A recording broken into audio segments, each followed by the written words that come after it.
Hello again, everybody, and welcome to another exciting episode of the Jim Cornette Experience. Folks, the wrestling war is so cold, it's killing the ratings of the Rock sitcom. And in the midst of this life or death promotional struggle we see today on this program, we will answer a burning question. Have I ever worked in Wyoming? And joining me, Hawaiian Brian, the podcasting lion, the king of the Arcadian Vanguard Podcast Network, Mr. Co-host to you. He's the Artemis Gordon to my James West, Cowboy Brian Last, everybody. Yeehaw! Aloha, Jim. A pleasure to be here once again. It may be your show, but this is my house. Now, they gotta at least build two houses, one for the girls and one for the guys. Because you can't have these girls and guys cohabitating, can you? Well, that's immoral and unethical and illegal and even fattening. For everybody to be living in that house and owning the house. So if you were Bray Wyatt and you met with Tony, would you pitch, and then I'd come in as a big bad wolf and I'd blow down all the houses? Wait, do that voice again. You're doing it good now. I don't know if I can do it again like that. You got to give me something to say. Well, I've heard him do so many promos, I can't repeat any of them. I have no idea what he said in any of them.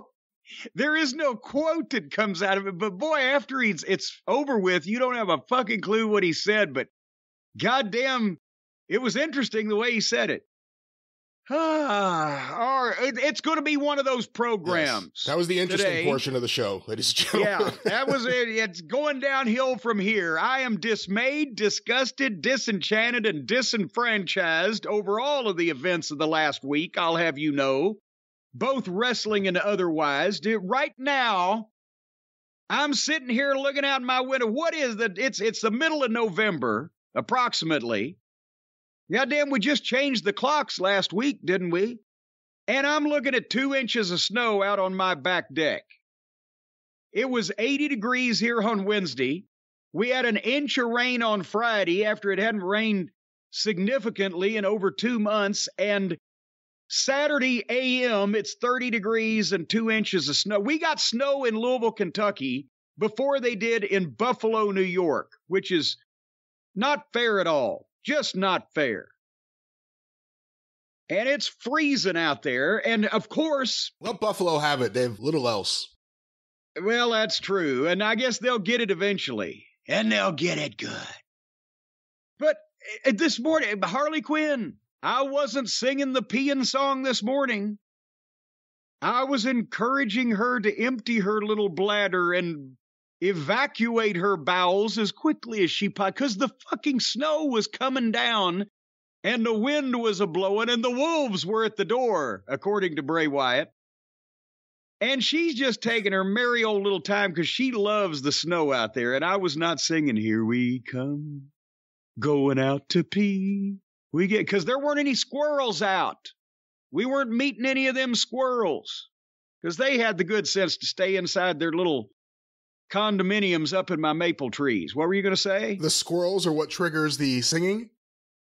Well, no, that's the part of the second line there. We get the funniest looks from all the squirrels we see. We didn't see no squirrels. So you're true to the song. If you don't see any squirrels, you'll stop at that line? Well, I was too cold to sing anyway, is what I'm saying to you. And it wasn't applicable because it wasn't a fucking nice sunny day with birds chirping and squirrels gamboling about. The Gambol version of gambling, frolicking, if you will. No, none of that was happening. The snow was coming down sideways, hitting me in the face like little razor blades. I had 2 coats on. My fingers, I haven't taken her out in 30 minutes. My fingers are still cold. I'll have you. I'm sitting here in a coat. And I just found yesterday afternoon, just finalized the deal for my leaf removal service. A fine young man, owns his own landscaping service, had come over here and assured me he can take care of this mess as soon as the snow melts so you can see the leaves again. And it's flu season, you know, while we're on it. So now we got to deal with a resurgence in COVID because of the inclement weather and people's shoddy personal grooming and hygiene habits. We got the flu season. They got that respiratory virus. And by the way, just ladies and gentlemen, just if Brian Last does not contribute his fair share to this program today, he's already given me several excuses and claim, well, my voice is still a little rough today. You know, I've had the COVID. To which you said, me too. Everything I said that was my excuse, you said me too. Well, because I had them first and I'm older. And I'm cold. And I work with children. No, that's the one thing I don't work with. I don't work with children, fortunately. But how's that muffin? But the muffin is good. I'll tell you, it's nothing till you're down on one of these muffins. But anyway, it's the flu season. It's sickliness. Hospitals are now being overrun again. I saw it on the news. And, you know, last week we went to vote Tuesday morning, and it was good weather outside on Tuesday. Perfect weather in the 70s and everything. But we've been seeing on the news people reminding you, get your flu shot if you're a senior citizen, if you're particularly vulnerable. Make sure you get your vaccine up to date so that you can shrug it off like Brian Last did there. He shrugged the COVID right off with only a bit of malingering voice issues so he can sit back and laze around while I do all the work here. But they're reminding these, especially the elderly. We went to vote, and it's a little church down the road here. There's never anybody in there. And of course, Stace and I both feel uncomfortable walking into a church. We feel like something should spontaneously combust, catch on fire, lightning bolts, something should happen from one direction or another, up or down. I'm not sure which. But we didn't have to go in the actual official part of the church. It's like the lobby area. And like I said, there's never anybody in there, but this particular day, we've gone in there right as that travel van looks like a Hertz rental car van at the airport, except it's from the senior living center here down the road. And the seniors have come to vote. And we walk in there, and the lobby of this little church is not as big as the office that I'm sitting in my home right now, right? But there's at least 25 people in this room. And Stace and I are the only one wearing masks, because I knew there'd be a lot of elderly people and a lot of Republicans in this area over there. So we're the only ones wearing masks. After Stacy, I am the youngest person in this room, Brad. The average age is dead. This is literally the waiting room for grim death. There's walkers, there's wheelchairs. The election workers are literally turning to dust before my eyes. And nobody's wearing a mask in tight enclosed. It's a goddamn Petri dish for fucking terminal illness. So there's a line, because what they've got is we used to vote down at the fire department, and there's plenty of room at the fire department. You know, those fire engines, it takes a little space to park those bad boys. And they had big rooms and everything, and they had long tables you could sit down at, or they had the booth you could go in. Well, you know, you're supposed to remember back in the old days, Brian. How old are you? Do you remember when I remember going with my mom to vote?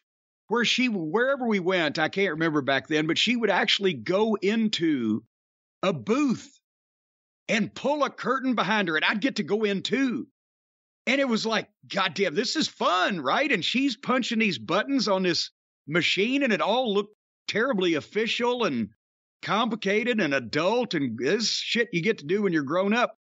And then she slides the curtain back so nobody can see what she's done, right? That's the secret ballot. Well, what they had here at the Discount Baptist Church was they had these little round, not even size of a card table, just these little round tables, like you might see at a banquet thing, little accent tables. And they've taken cardboard dividers, and they've divided these little round tables up into like 4 pie slices. If you can, and the pie slices are literally like 1.5 feet wide at their widest. And if you sit down at this table, as all these elderly people are doing, standing in line, waiting to sit down at this table to mark their ballots in secret while they're sitting 2 feet away from the person next to them, behind a little cardboard divider that somebody could just look over. Oh, you're voting for George, eh? What the fuck? But they're lined up like this is goddamn. We're going into this cone of silence, and we're going to cast this secret ballot. Well, because Stace has the bad back. She said, I've got the bad back. They said, oh, you can sit here, honey. And she's sitting on the side and filling out her thing while I'm in the line. Well, I've got a pen. And I thought, why am I going to stand in line to wait for however long to get to this tiny little table to sit down with a bunch of strangers that are breathing on me, that are going to be right next to me seeing what I'm writing anyway. And it's not like it's a secret who I'm going to vote for. And so I take the pen and I just kind of put the fucking thing up on the wall as I'm standing there and start marking it. Stace comes up and said, you can't do that. I said, why not? She said, everybody will see who you're voting for. I said, I tell 1 million people a week who I'm going to vote for. How are these fucking 20-something senior citizens going to goddamn be the tipping point, and I've gone too far now? And she was not polite. So then I'm standing there. So I just put my hand under it and mark it and put it right in the machine. And off we go and get out of there. But it was like they were all going into this secret chamber over here at this little fucking card table. Anyway, but then we got out of there. Did I mention I got a leaf removal service? You did.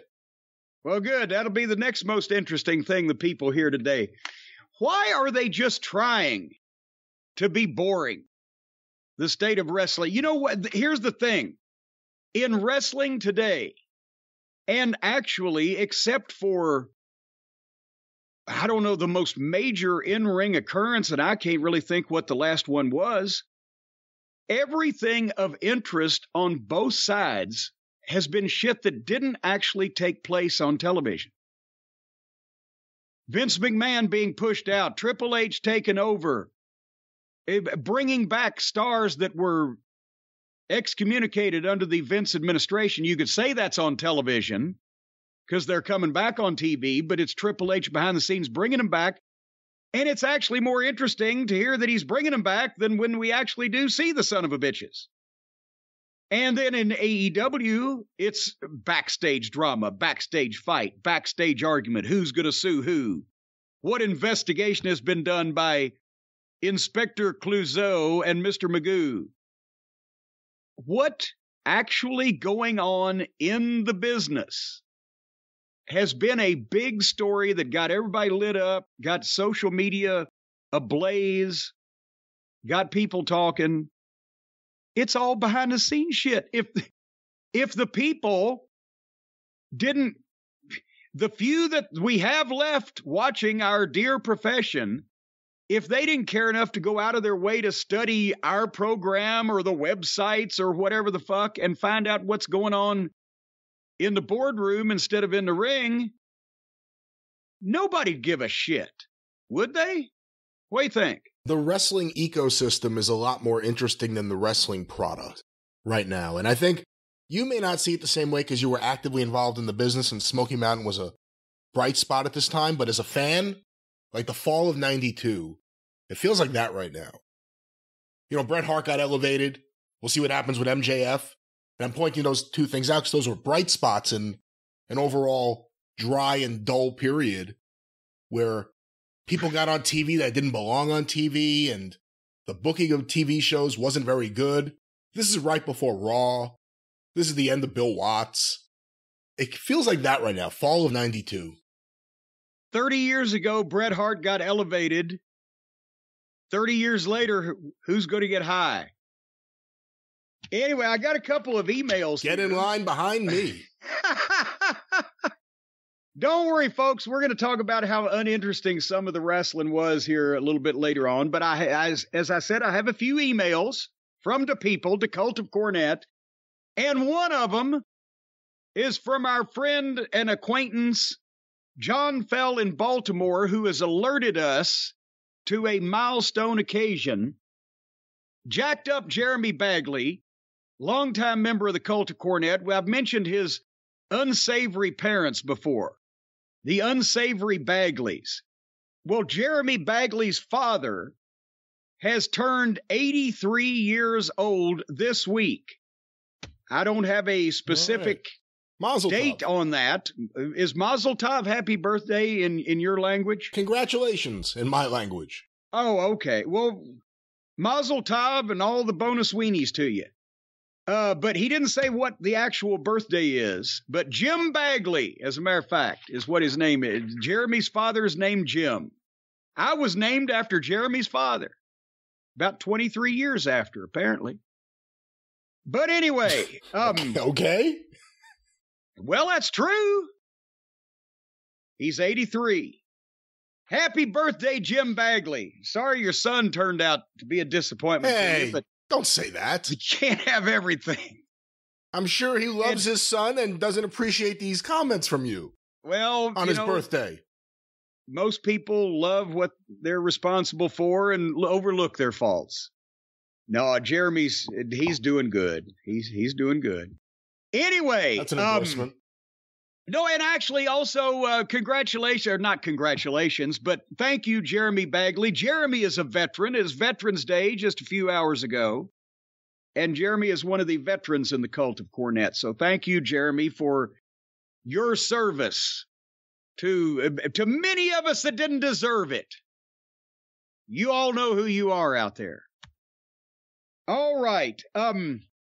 Got another email, and this is from the end of October, and I just saw this, and I wanted to recognize Tim wrote, and he doesn't say where he's from, but he'll know, obviously, when you hear this. He says his last couple of years have been crazy. On Valentine's Day of 2021, his wife was diagnosed with uterine cancer and given 2 months to live, but she ended up living 16. And Tim says, I was lucky enough to be in a position to take care of her and was there with her every day, and you guys and your show was welcome company. But before she left, I started school to become a drug and alcohol counselor. She died knowing that I wouldn't relapse and I'd be helping people. On November 5th, it'll be my 10th year. You guys are still very welcome company. I'm doing it, but some days are a real struggle. And Tim, we just want to say that, she would be proud of you and keep doing what you're doing. And thank you for what you've done for her and what you're doing for other people. So some of the unsavory bastards we've got out there in this audience actually do good for people from time to time. See, after emails like that, don't you feel like you have to put some effort in this week? Well, why? Nobody else did. That's true. But I'll give it a shot. Here, speaking of effort, somebody went over, above, and beyond here, and I swear to God, I saw this, and then, like I said, I was looking through emails yesterday and saw this email, but I saw what he's referring to. I don't know what... Everybody knows I got the Spectrum. It's kind of like having the COVID. I got the Spectrum cable and the Spectrum internet, and that means I got a Spectrum cable guide. And when you flip down the guide, Brian, it gives a description of the program or the movie or whatever you're looking at watching as you flip through the channels. Have you watched or have you read the description of AEW Dynamite? At least it was that way for my cable guide this week, and it was also that way for Ken in Greensboro's cable guide. Have you read the description of AEW Dynamite? I'm not sure. I think it lists the announcers, correct? Well, no, this is the one I saw. When you hit info, here is the description of AEW Dynamite. Quote, the stars of AEW climb into the ring at the Agganis Arena in Boston this past Wednesday. The audience cheers enthusiastically for the crashing throws, devastating jumps, and every final blow of the matadors without a single unenthusiastic face remaining. What the fuck? Who wrote that? That is exactly what Ken in Greensboro said. Seriously, who writes this shit? Do you think these are Tony Khan's words or someone else's? And now... Like Kenny Omega in an opioid stupor? I could see these words coming out, maybe.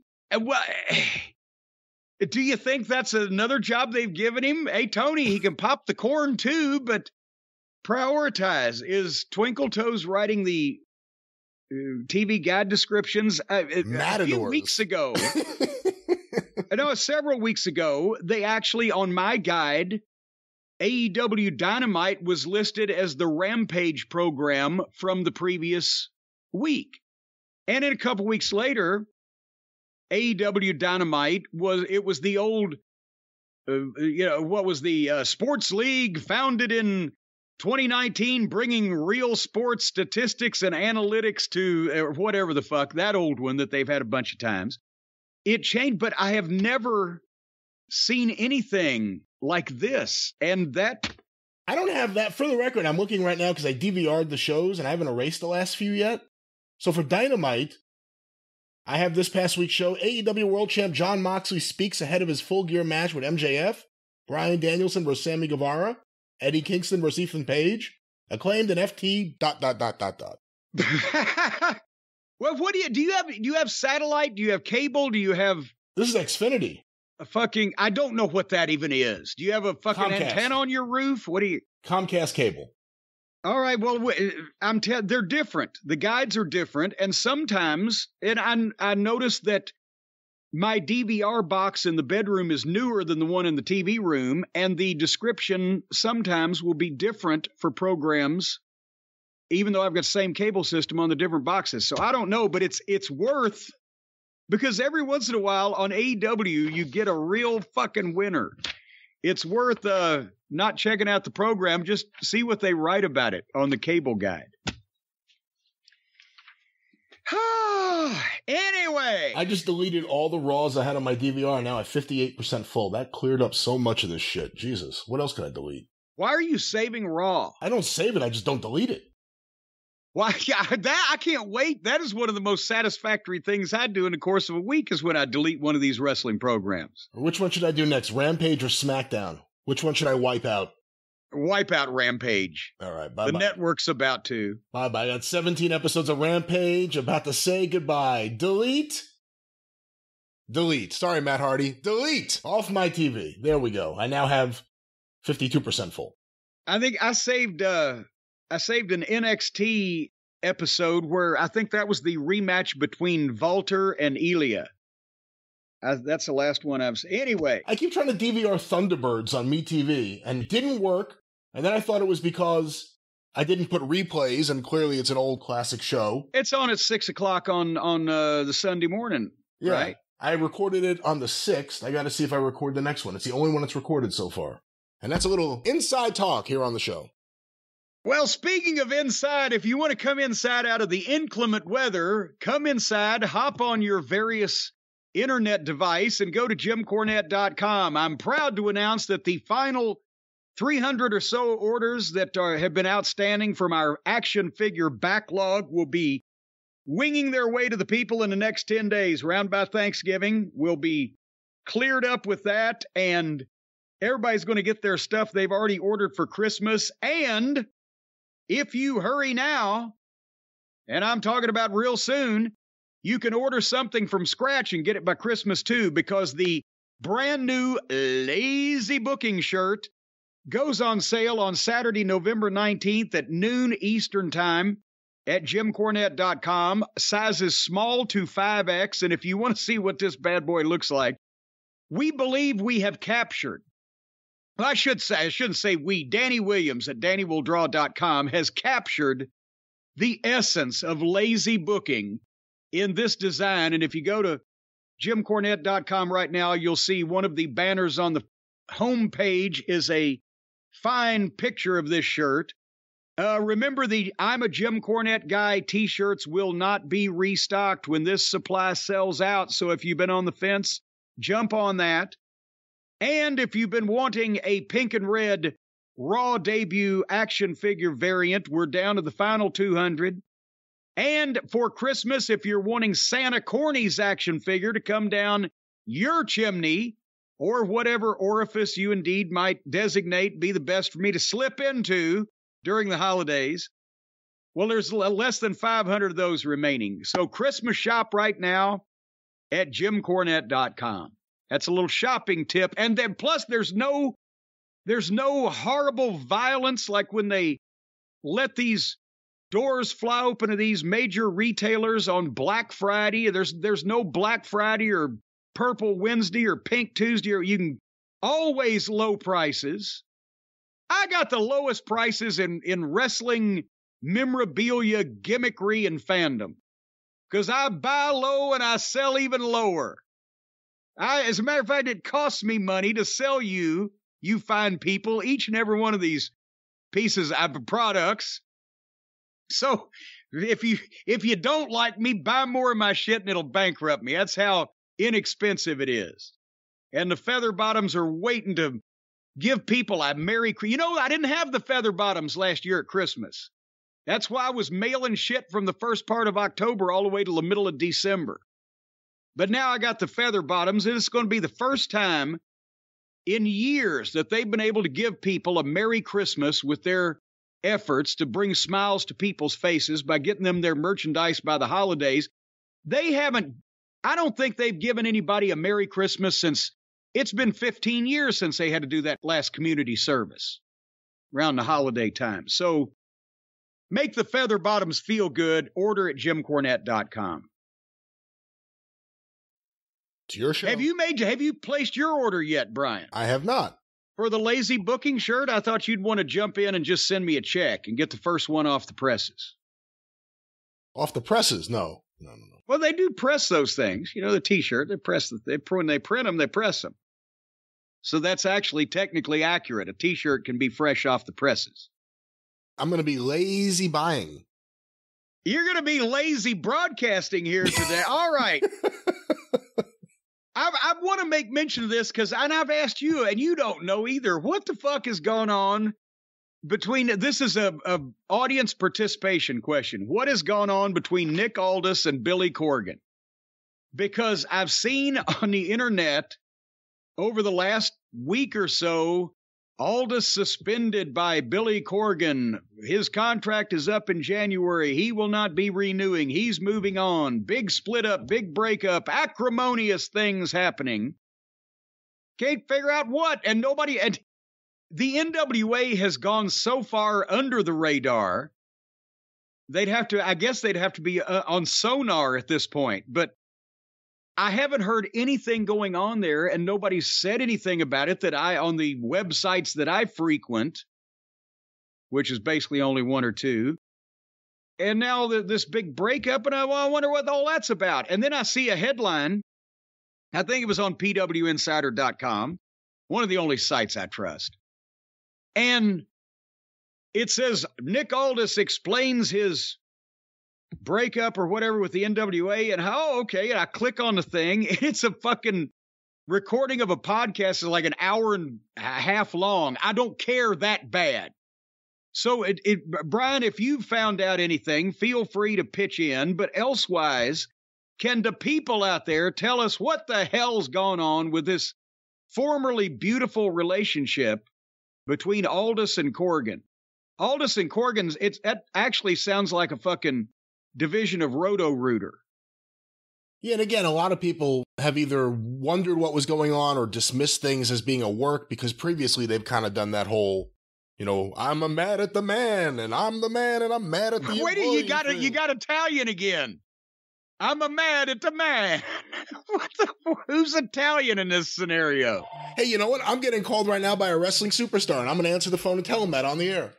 Hello there. I'm actually in the middle of recording right now, and you're going to hear this on the show, and you won't know that it's you that called, but I'll call you back. All right. There it is. I think I heard from the other... Whatever's there will be taken out by the Sharknado, but people have thought it's a work. And then now people are thinking it's not a work.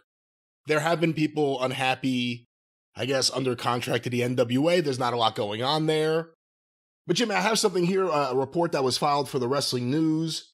Nick Aldis just appeared on the Not Sam podcast, and he cited what he described as the NWA's movement away from what he considered its original creative goal when Corgan purchased the brand in 2017, which was to provide fans with a product that was an alternative to much of modern wrestling. So it stopped there. Well, and hold on, and I can chime in and say that's the way that Billy Corgan and Liver Lip Lagana were presenting it. not only to the fans, but also that's the way they pitched it to me. Hey, old-fashioned studio wrestling, not all this insane lunacy, giving the guys a little more freedom to go out there in the TV studio and do their promos and blah, blah, blah, but a studio wrestling program. And, of course, then that was pretty much immediately squashed, both by their ill-advised choices in video editors and also the pandemic. And then I haven't seen anything they've done since, to be honest. Well, I'll continue here with the Wrestling News' report. Although he pinpointed the company's creative decline as starting when he lost the NWA title, he made it clear he was not pressuring Corgan to put the title back on him, and that it was a conversation Corgan had with Aldis's wife, Mickie James, in which he insisted that's what Aldis was doing, which convinced him it was time to leave the company. So let's stop there. If that's true, if the timing happens to be when he lost the belt, and that happens to be something that isn't true, but Billy Corgan says it to the guy's wife, what about that? Well, yeah, and also, now has he lost it and regained it? Did he lose it again? Because I know they put it on Trevor Murdoch for some period of time, did they not? Is he the current? Who's the current NWA champion? I don't have a goddamn clue. I don't know either. It may be Trevor Murdoch. Well, I don't think it is. Hold on. I have no idea who the NWA World Champion. Good job, NWA. NWA World Champion. Go to NWA. Is it NWA.com? What is their website? I don't know. I went to Wikipedia. I have to find a list. Their website doesn't even come up anywhere. But here's what I'm saying. I know that I think Trevor Murdoch, current champion. Okay. Well, at the same time, Trevor Murdoch and Aldis had a good match and a good chemistry together, and I don't recall any issues to where that they would have a problem, Aldis would have a problem dropping it. Trevor Murdoch, I think that's one thing that they did right, was get the people behind Trevor Murdoch and one last run, one last ride, or whatever. Maybe I don't know anything other than that. But at the same time, like you said, if it wasn't about dropping it to Trevor Murdoch, and to be honest, looking at their talent roster, besides Nick Aldis and Trevor Murdoch, because they had the story built and it was right, who else ought to be the NWA champion? I don't know, but I don't think Aldis is a guy with a big problem about doing jobs like that. But depending on what else Corgan's creative direction was, if he was legitimately, too many pronouns, pal, if Aldis was legitimately upset about that, and then Corgan turns around and tells Mickie James, no, I know it's just because he wants the belt back, then yeah, that would piss me off too. I'm not sure that I would quit the whole company over it unless it really is a situation with the creative direction. And since I haven't seen any of their stuff, I don't know what their creative direction has been. I know that the very last time that I talked to Billy Corgan in person, which was not long after the first taping we did down there at the studio taping in 2019, and he came through Louisville, I pitched him a couple of ideas that I thought were good, not for myself, but for a couple of his talents on the card that I figured he could elevate. Aaron the Idol Stevens was one of them, and I can't remember who the other one was. And he and old Liverlip spent a majority of the dinner that we had, which, by the way, was at a vegetarian restaurant. I offered to take him to barbecue, and Corgan picked the vegetarian place. But they spent most of their time telling me that they'd found this fucking girl they were going to start featuring, and end of every third sentence was, and she's got these huge tits, but we won't say anything about that. So I think they were already going sports entertainment after the first fucking. I think that girl ended up being like, what she came out as an announcer or manager. Not Greg Valentine. Her name was Valentine of some description. Greg Girl with the big Valentine. tits. Not Greg, but another not related. But yeah, I think, because Lagana, sports entertainment is all that he ever was involved in. And Billy, I don't know what the fuck he was doing. But anyway. You know, you've never talked about it on the air, and I don't know if you will yet. Do you remember what the last thing Billy Corgan said to you? Yeah. I don't know if you're willing to reveal, but I always found that to be the funniest thing. Yeah, it was funny because, again, Dave Lagana, old Liver Lip Lagana, had been, I guess, 2 or 3 times he had called me and asked, "What did you say on your podcast?" What do you mean? What did you say? Did you say this on your podcast? No, I didn't, Dave. Actually, I said this, and then I clarified it. Well, could you not say that? No, I can't not say that because that's my opinion. Well, also, are you knocking AEW because we've found that on YouTube there's a such and such percent crossover between the AEW audience and the NWA audience. So should you be knocking them? I said, no, I should be telling them to quit making stupid decisions. Just watch the NWA. What the fuck? He thought for whatever reason that I was going to modify what I do in my normal real life for a once every 2 months part-time color commentary deal that I was doing for him as a favor for their YouTube program. And so as he had been going on again, well, could you take it easy on AEW because there's such and such crossover in our audience. And then Liver Lip goes up to the front to pay the tab, and Corgan says, "Don't worry about Dave. He gets like that. I've got your back." And 2 weeks later, they air the program that Liver Lip edited. And Billy Corgan was on stage somewhere doing an acoustic rendition of I don't know what the fuck. And Lagana made it a goddamn giant controversy, pulled the thing down, put it back up, re-edited, apologized profusely for me. And the next week the next set of tapings, they lost half of their YouTube audience. And that was then. And let's go to that. Because now the audience, I think, is even smaller. And if you're a Nick Aldis, and we don't know what kind of future he has, because he's, I think, in his mid to late 30s. I don't know if he has someone in AEW or WWE that's going to go to bat for him and try to get him in there. So we don't know what the future holds for Nick Aldis.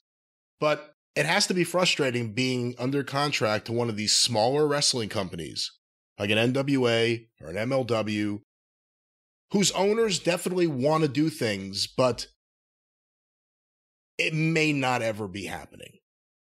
And you're kind of tied to a contract and you can't do shit. And your years and your days are just flying by. That has to be pretty frustrating. Yeah, and Aldis, at this point, he needs to do something now, like you said, given age. And it's not because he's in bad shape, and I don't know that he's had major injuries, but it's just the level of, and I mean, in AEW, he'd be working with the same kind of children Punk was working with. He has built himself and his image on carrying himself like a champion, like a professional. He's a big, good-looking guy in good shape, and he speaks well, and he dresses well, and he was trying to be a serious world champion and have serious matches. So then, what's the alternative here? You go to AEW, you can make money, but you also have to work with the children, and nobody takes anything seriously. Or you try to go to the WWE to make the biggest money and make one last run or splash, and they're age conscious because they're investing for the future because they know that their future is almost guaranteed in some fashion or another. So, but he's got to do something quick. And just the fact that, my God, even we don't know why the fuck he was mad at Billy Corgan indicates that yes, Corgan had all the intentions in the world, but that ship has sailed. The NWA is not going to be as big as it was when I did their first fucking taping. And that, at that time, was supposed to be the beginning. It now looks like the high water mark. And the pandemic had a lot to do with that. They had a little momentum and a little talk. But at the same time, Corgan was kind of hamstrung because Lagana was doing all the work. And not only does he end up fucking sabotaging me, but then he gets fucking popped for trying to stick his hand down somebody's pants in fucking California 10 years ago or whatever the fuck, and he's exiled to Never Never Land. And then there ain't nobody to do anything. So, it would have been wonderful if it had worked, but it didn't. And now, Nick Aldis is probably thinking, God damn, my time is running out to do anything legitimate anywhere at this point. Well, speaking of being sure what's going on, we got an email from Kenneth that brings up an interesting question. Hello, Jim. And I guess your presence is implied, Brian. In June of 2021, after 46 years of being in the professional wrestling business, Ricky Morton wrestled for the first time in Wyoming. That match checked off the 50th state that Ricky has competed in. For a man with such popularity throughout his lengthy career, why would it have taken so long to wrestle in Wyoming? What can you tell us about the long-forgotten Wyoming territory? And actually, there is no long-forgotten Wyoming territory. Brian, help me. I mean, obviously, this would take a lot more research than we've got time to do off the sperm of the moment here, but was Wyoming ever part of a territory in the old days? I don't think so. And I'm not sure because I'm thinking about it as you ask me this. I've never thought about this question before ever. I can't think of anything, though.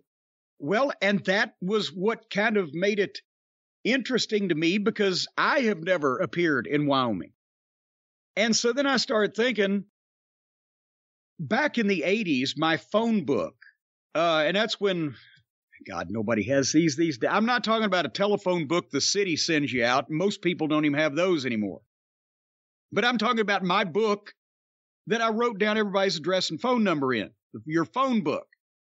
The other wrestlers, promoters, friends, relatives, everybody in the old days, and I still do, obviously, had a phone book because that's the contact information you needed for everybody. There was no internet. You needed their phone number, which was a landline in their house or office, and you needed their mailing address.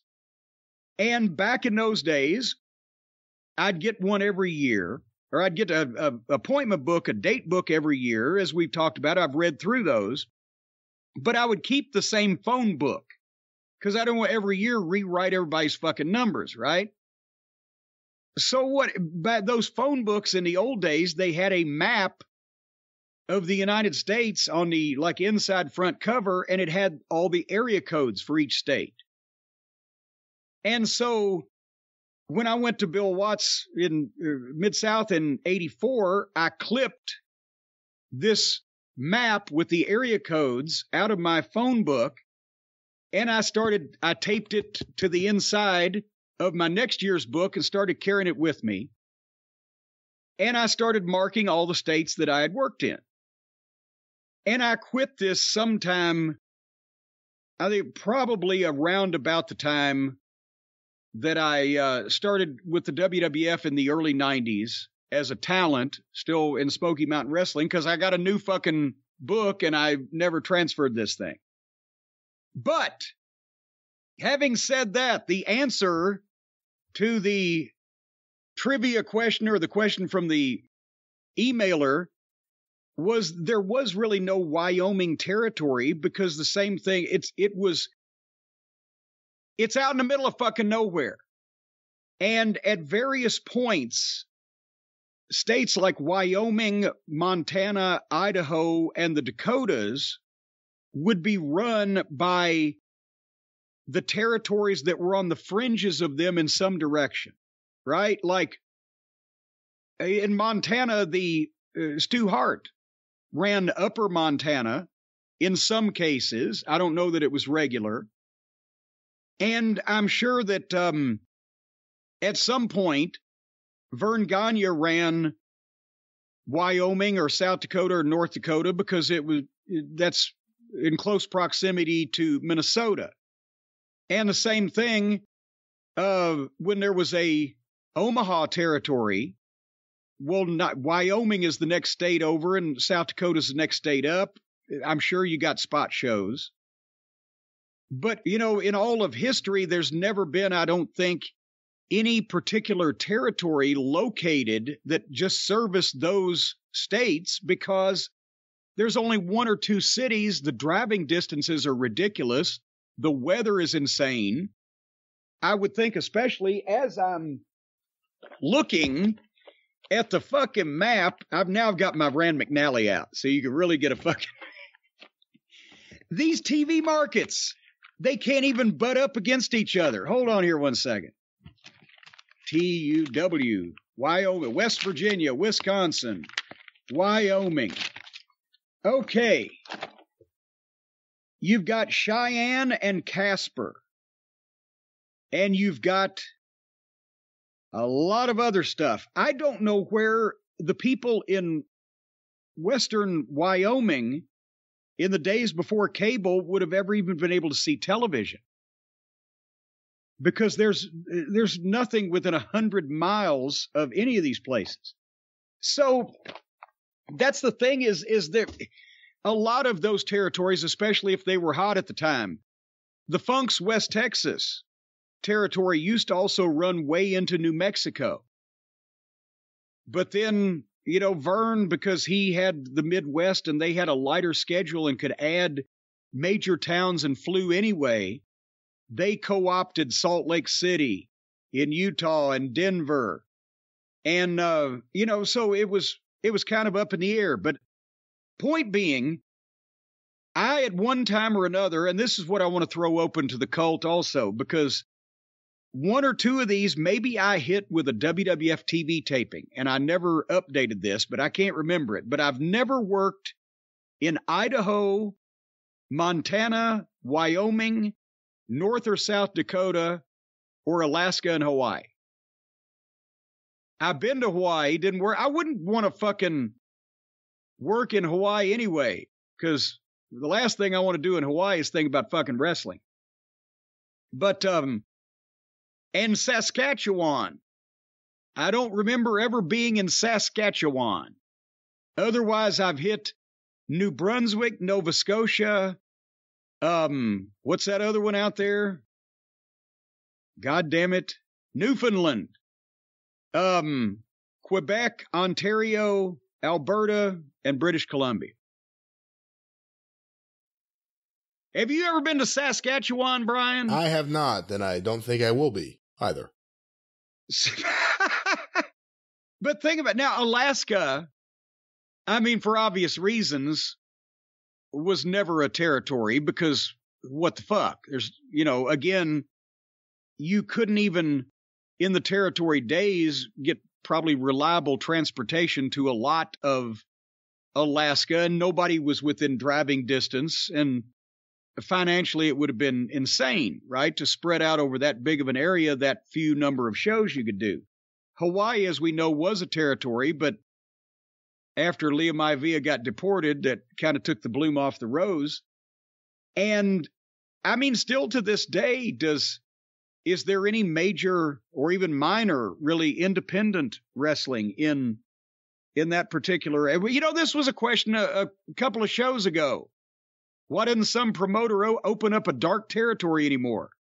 Because there wasn't anything dark, but these states are pretty dark. What do you think, Brian? Should we open up Montana? No. I mean, unless somehow there's a way to thrive while driving to several towns a week and making lots of money, and I don't see that as being a possibility. No. All righty then. Is it a possibility that you can make big money when your TV ratings get cut in half? Did you hear about Young Rock? I did not, no. Apparently, now the wrestling business sucks so bad that people don't even want to watch sitcoms about former wrestlers. No, they changed the night last season. And remember, we talked about this. Young Rock was NBC's highest rated situation comedy. And the premiere was seen by, I think, 5 million people. and the weekly shows were doing like 3 million. Well, this year, they changed it to Friday night it was another weeknight last 2 seasons, and the premiere did 1.8 million viewers. It was on against SmackDown? Yeah, it's on against SmackDown. And Rampage for all 17 of those people. So they have counter-programmed against the primary audience that would want to see The Rock on television and cut the audience in half. But that's promising, though. Well, it could go even further.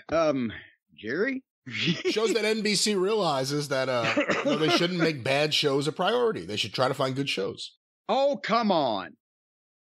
It's not The Rock's fault this is a bad program. I'm trying to like it. It's completely The Rock's fault this is a bad program. I'm trying to... It just looks like he just bops in and does his pre-tapes and then lets somebody else write the whole show, because whoever's writing this thing don't know shit from apple butter about the wrestling business.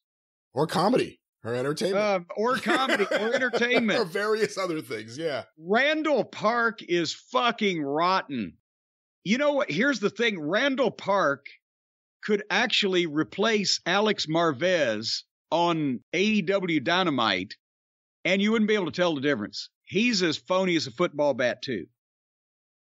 But apparently, Rock lost the election, because now season 3 is Rock has lost the election. The guy named Taft is now President Taft. And The Rock hadn't been seen out in public in a year. He's just living his personal life. What's up with Taft? What am I missing there with the reference to, obviously there was a President Taft before. Yes. What does that have to do with The Rock? This guy isn't fat. I don't know. It just, they named him President Taft. But anyway, so Randall Park goes to visit The Rock, and The Rock starts flashing back again. After he quotes Teddy Roosevelt, he starts flashing back again. To his match with Rutherford B. Hayes. Did you know?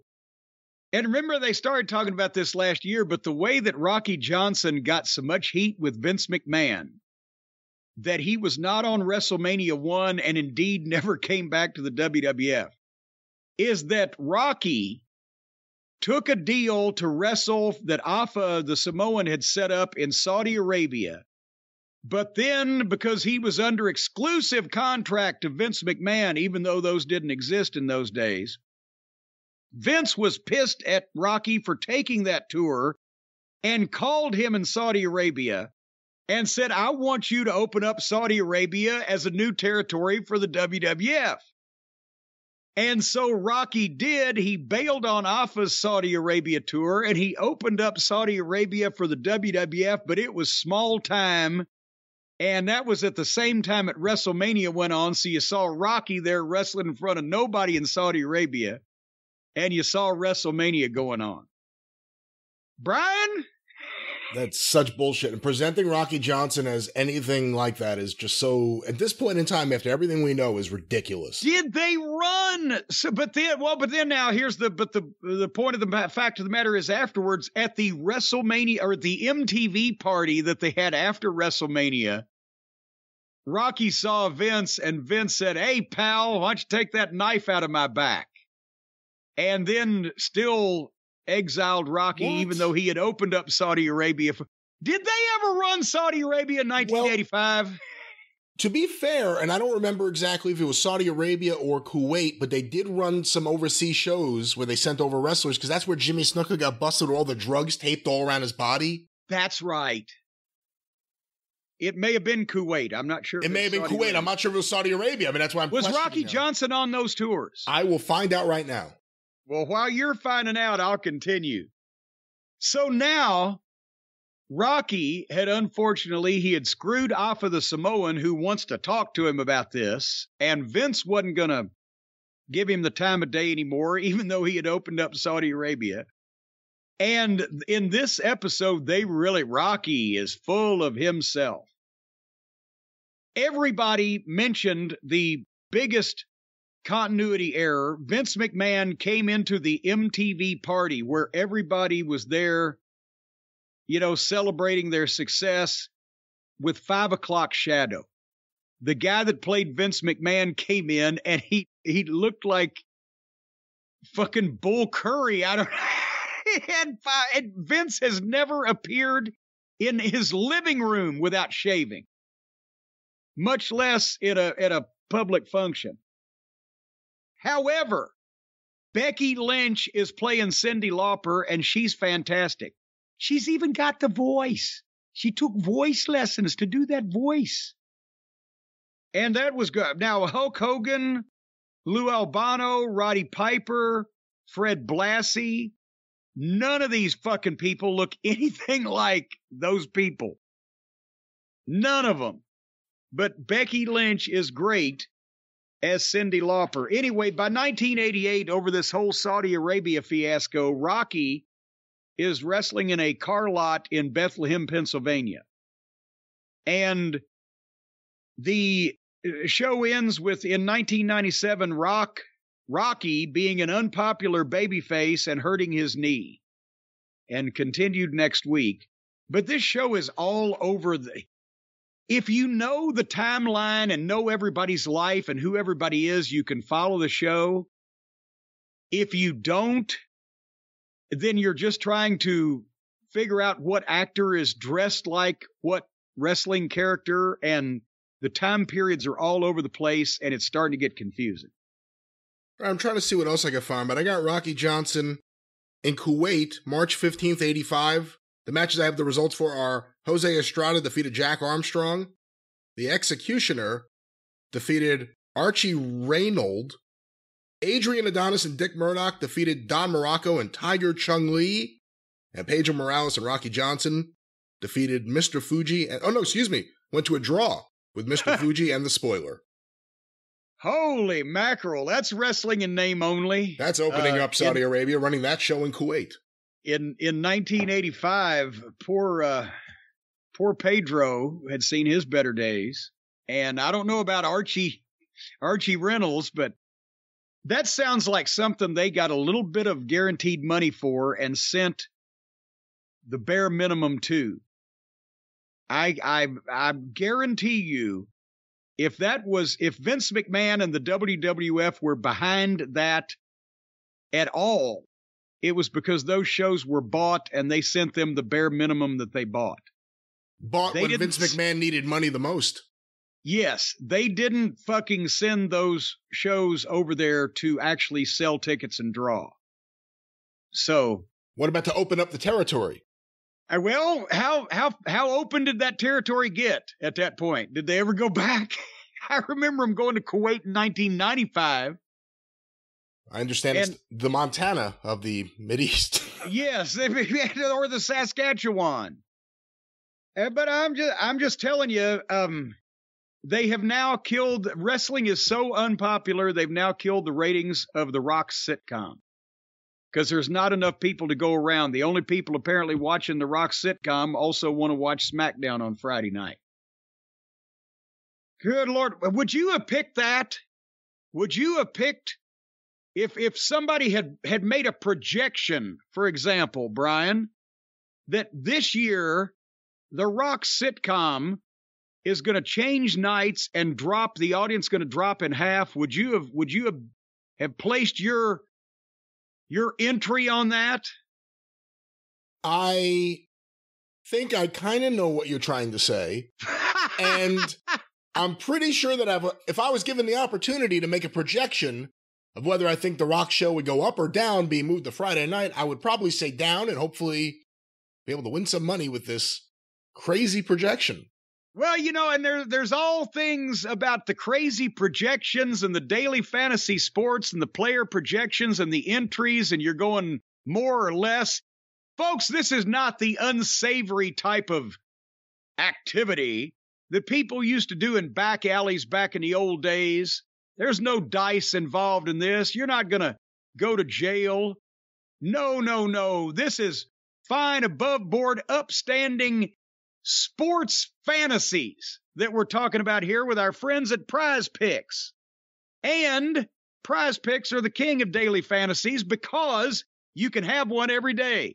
That's the best thing about fantasies. You never run out of them. And you can make entries on Prize Picks and make player projections based on whether they will do more or less of the thing that they're known for. Now, say, for example, Cooper Kupp. Oh, Cooper Kupp, he's known to score touchdowns. Well, if you make an entry and take Cooper Kupp to score more than one touchdown or less than one touchdown, and he indeed does those things, you, my fine fellow friends, will make money on that. It's all easily explained if you go to prizepicks.com, because that's where you do it. You pick 2 to 5 players, and if they score more or less than their projection, you can win up to 10 times your money on any entry. And you don't have to worry about competing against other people. It's just you versus the projections. Don't worry about competing. Other people might beat you. But here you're just, well, you're playing a wall. Prize Picks offers projections on any sport that you watch: NFL, NBA, MLB, NHL, PGA, college football, men's and women's college basketball, soccer, WNBA, esports, NASCAR, tennis, MMA, boxing, disc golf, Euro basketball, cricket, gladiator fights in the Coliseum to the death, and more. Entries can be made in 60 seconds or less. And if you're steady of hand and able of mind, you can do it even quicker than that. You can make safe and fast withdrawals. No need to pull a weapon on these people. They will give you your money when you want it. And they're currently operational in over 30 states and Canada. All you have to do is download the Prize Picks app or go to prizepicks.com and sign up to play. First-time users, bear this in mind. You can get up to a 100% instant deposit match up to $100 with the promo code JCE. So, if you deposit $100, Prize Picks gives you $100. If you deposit $50, Prize Picks will give you $50. If you try to take some out without putting any in, Prize Picks will come and find you and kneecap you. So don't do that. No, they will not. Let's have fun with Prize Picks, but let's remind everyone they will be safe and there will not be any physical harm to anyone with Prize Picks. Well, correct? Just don't try to rip these people off, and you'll find out. You'll find out that they want their money through legal means, but I don't even know how this would work considering how Prize Picks works. I'm just playing with your little game here, but ladies and gentlemen, you don't have anything to worry about. If you go and knock on Prize Picks' door and you say, hey, I want my money, they'll give it to you. But if you try to take money that doesn't belong to you, they will turn you away accordingly. Don't forget to enter the promo code JCE at your sign up for an instant deposit match up to $100. And you know, when there's high money stakes like this on the line, things could get violent. So make sure you got your shit together before you mess with these people. But if you hold up your part of the bargain, they'll deal with you fairly. No violence with Prize Picks. That's right. So download that Prize Picks app or go to prizepicks.com. Did we mention the promo code JCE? And you'll get up to $100 deposit match.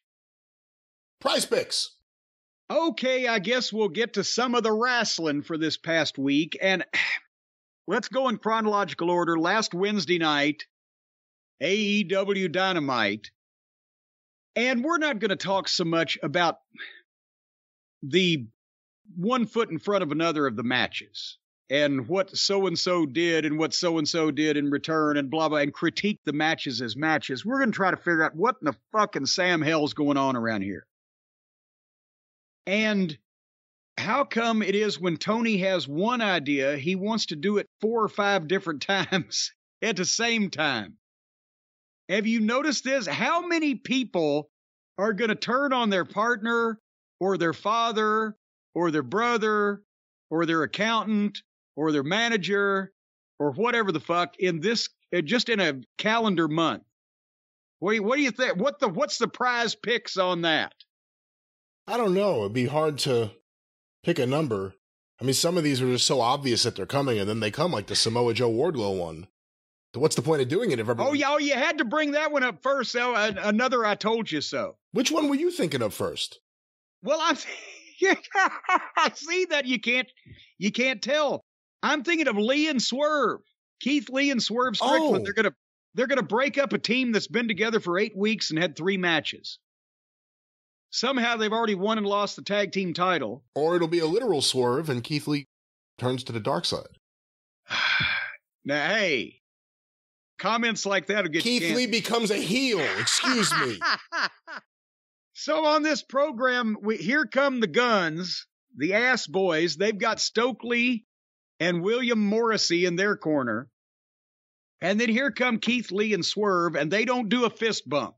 Keith Lee will not bump Swerve's fist, and the announcers made sure to make note of that. And then here comes FTR, and they get a huge ovation for the most buried, hidden tag team in AEW. And then here comes the Acclaimed with a ton of applause and a big ovation because they're incredibly popular now. So we got to figure out a way to do something about that. And they figured out a way to do something about it. They're going to have an 8-man tag team match that doesn't do anything for anybody. And to make sure that we know that Billy Gunn is still mad about being kidnapped and having his fingers cut off, apparently with pliers by fucking dipshits, the Swerve. There we go. Billy Gunn runs out and tackles Swerve before the match starts, and BJ Whitmer comes out and kicks Billy Gunn out of ringside.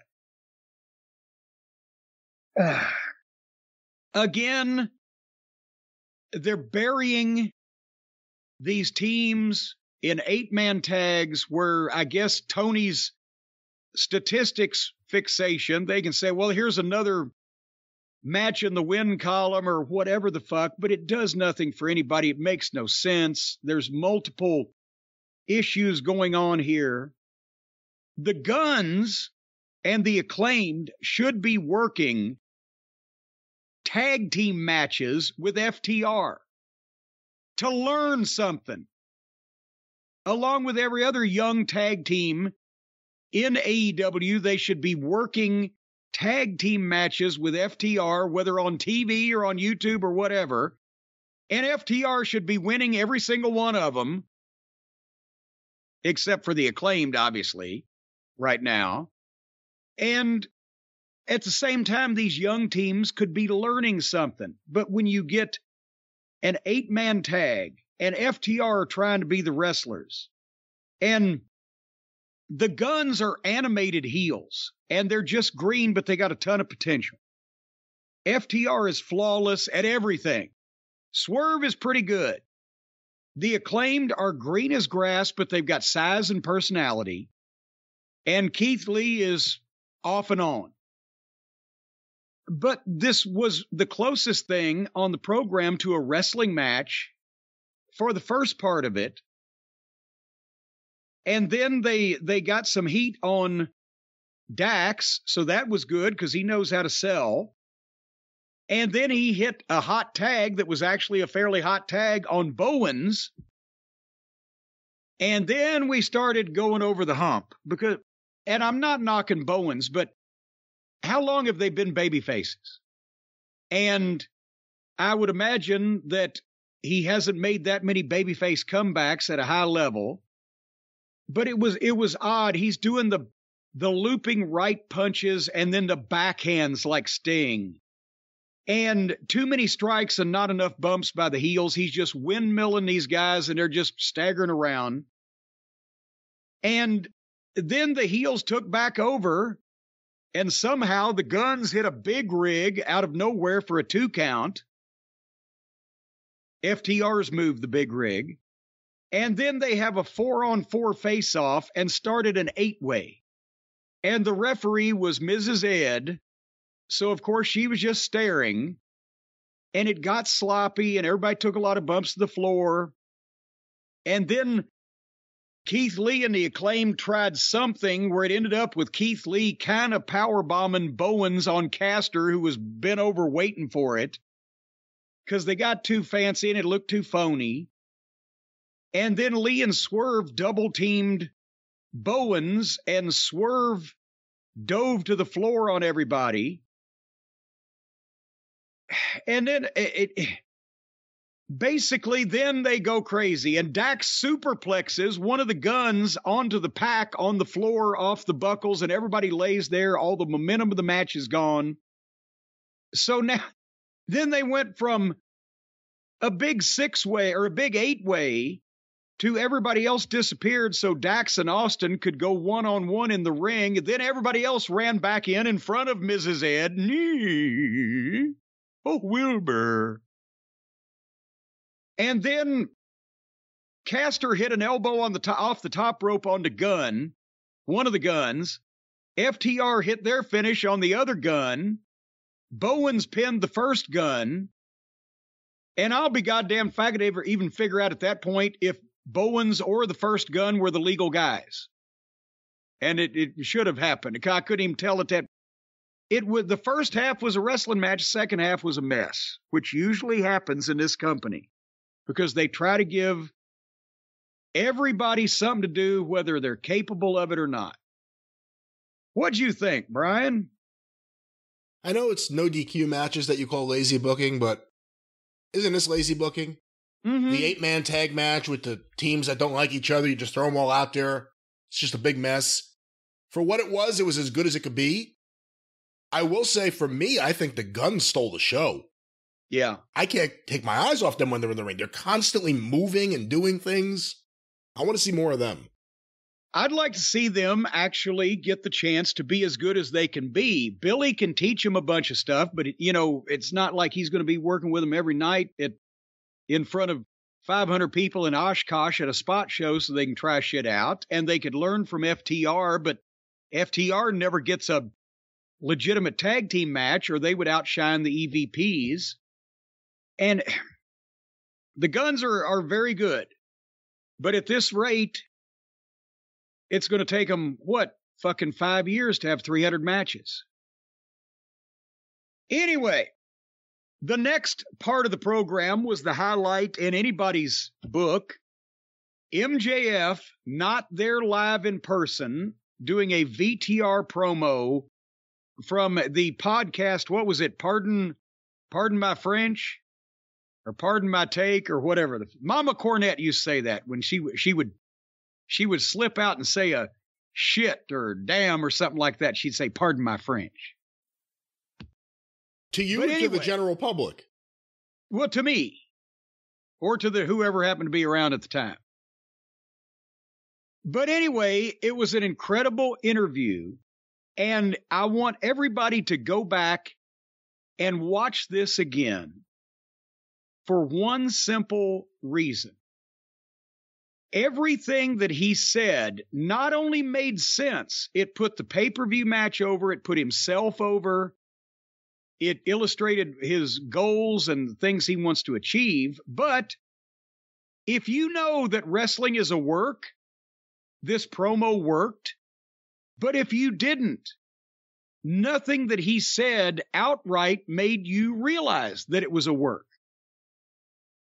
And think about that's difficult to do.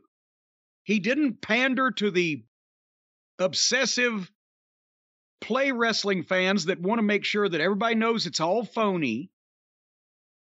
And at the same time, he didn't insult the real wrestling fans that don't want the guys going out there saying bullshit, phony, stupid things. Everything he said, there was enough truth in it that people know to be true, the old Jerry Jarrett analogy, that when he finally did start working a little bit, it was seamless. You couldn't tell the difference. And he promoted what he needed to promote, and he didn't spend all of his time on Stokely and the Firm. He spent his time on Moxley and his match, and also talking about how he was going to get even for all the people that keep upstaging him. Every time he has a triumph, it's upstaged by a neck tattoo, or Matt Hardy being brain damaged, or, and he said, Chris Jericho stole the spotlight from me for a full calendar year. So he knows what was going on. He just didn't have the fucking cachet in the industry at that point to do anything about it. Now I believe he does. And he wasn't talking like somebody that's about to switch babyface, which we were all afraid of because of the jealousy over him being the exceptional performer in the company now, and everybody trying to make sure that that doesn't go further so they can keep their spots. This was fucking a promo. It was fucking great. And he finishes up at Full Gear, the devil gets his due. And goddamn it, he better. Because Moxley's been fine for... He's got a name from the WWF. People around the world know him. That audience and fan base for AEW likes him because he's garbage wrestling minded like they are. But I think MJF needs to win this thing and make them a real homegrown world champion that everybody's into, that they want to hear talk and want to see and want to be involved with, instead of more of the same shit that we've had from Moxley for the last few years. He's never going to change. It's the same fucking thing.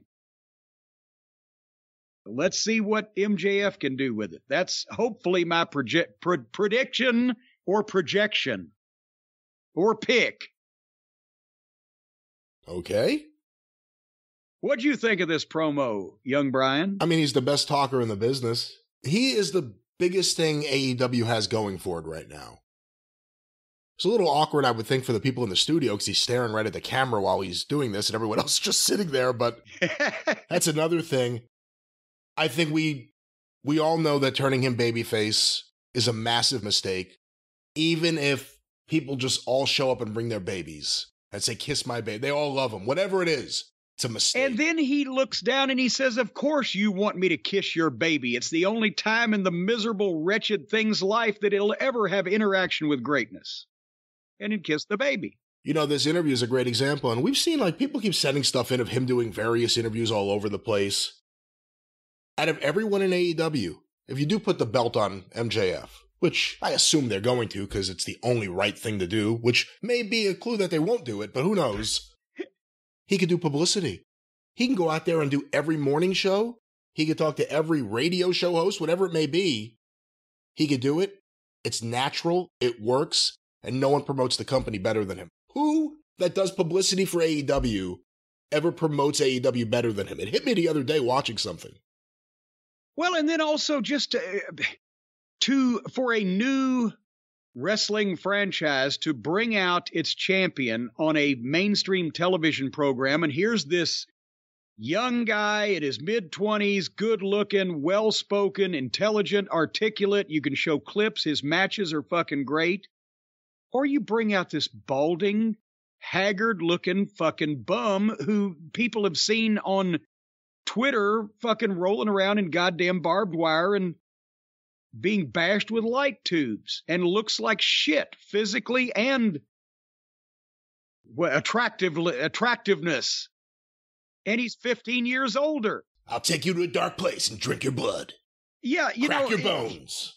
You could a person who doesn't know wrestling could buy MJF as a young, successful professional athlete. Moxley looks like Moxley, a fucking middle-aged, fucking balding, not impressive physically bum that does garbage matches.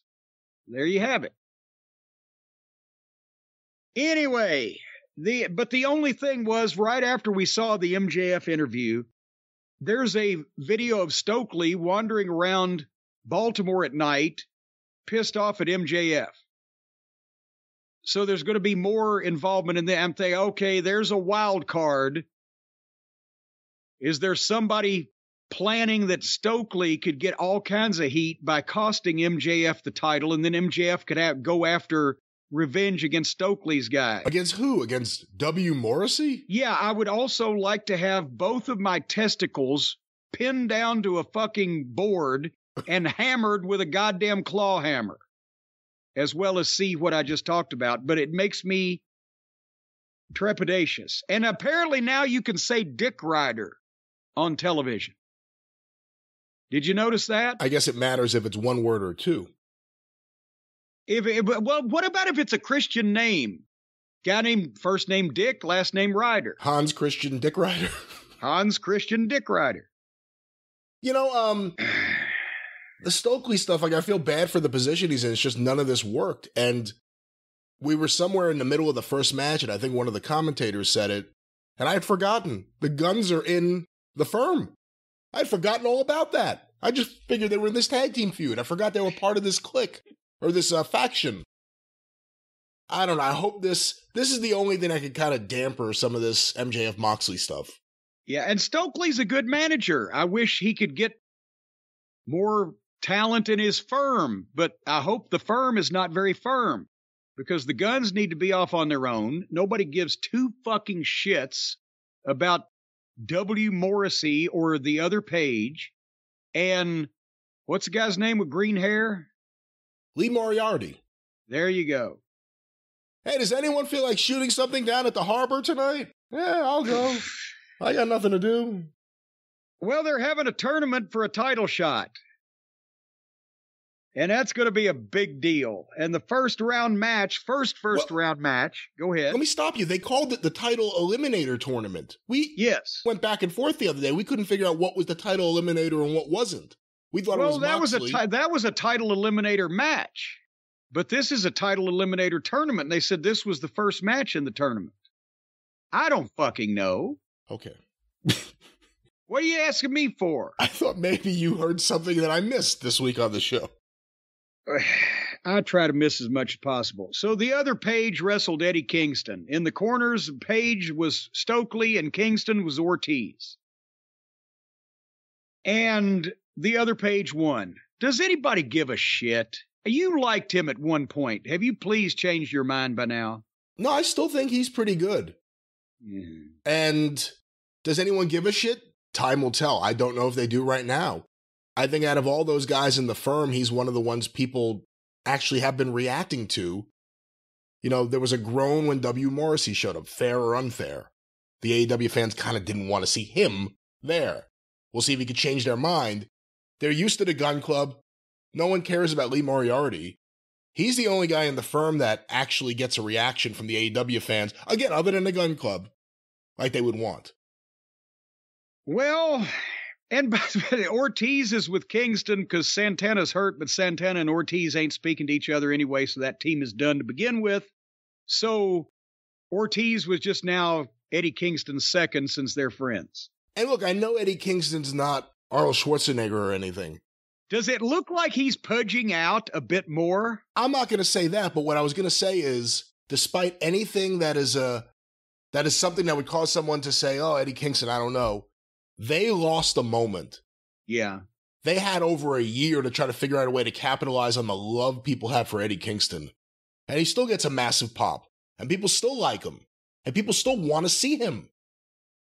And they just have never, it's the most bizarre thing. They did not capitalize in any way. I mean, it happens over and over again with different people. But nothing. I thought with him they would get something right. And here's a good point you bring up. This doesn't in normal wrestling promotions. It doesn't happen often. It does happen, but it doesn't happen often that somebody on the card just gets outsized over of their push. And the people just say, oh, we like this guy. For whatever reason, an outside reason.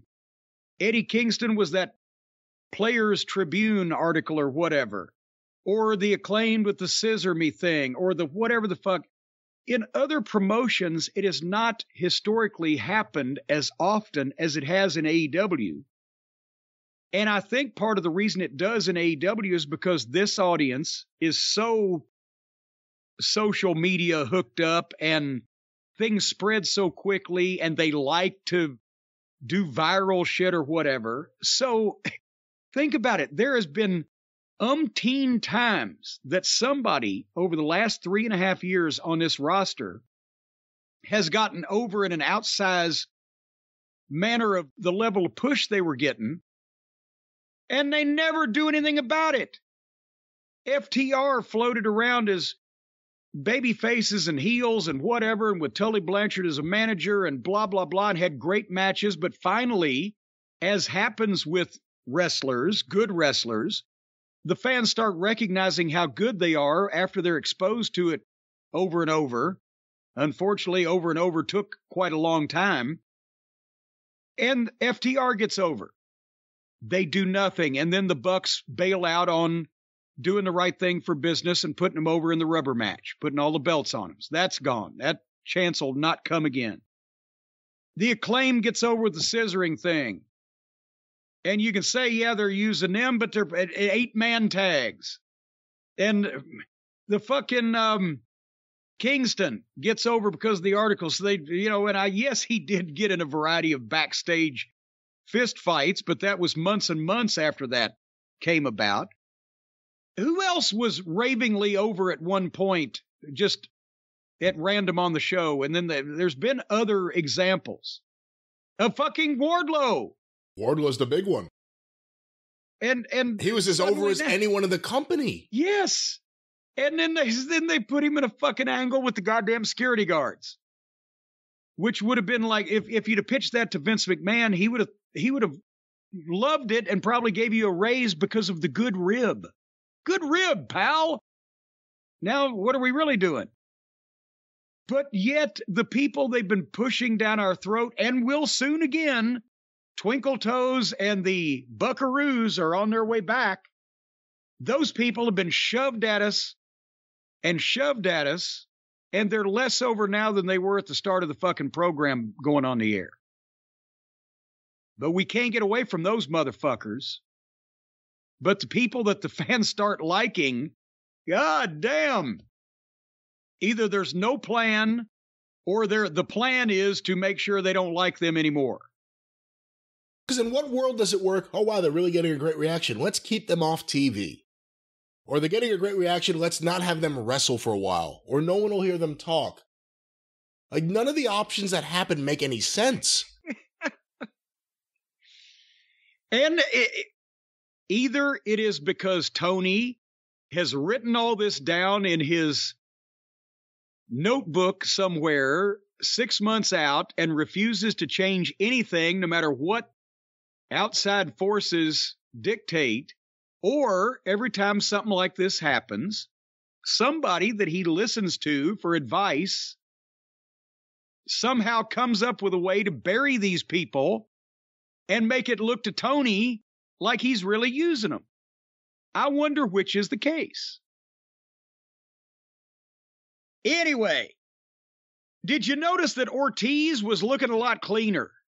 He's lost weight. He's gotten better shape. He's groomed better. He's really, because before he was like the second coming of Pampiro Firpo, right? He's the only guy I've ever seen that had to shave his teeth. Well, remember, he lost his hair to Chris Jericho in that big feud. Well, yeah, but now it's coming out and it's a little more stylish. But still the hair he was shaving his cheekbones on a regular basis, I know. And holy mackerel, I've never seen a guy with hair on his eyeballs like that. But those people are out there, Brian. Are they really? I have not heard this, no. They are out there. I used to see some of them at the state fair when I was a kid. You'd go in the tent.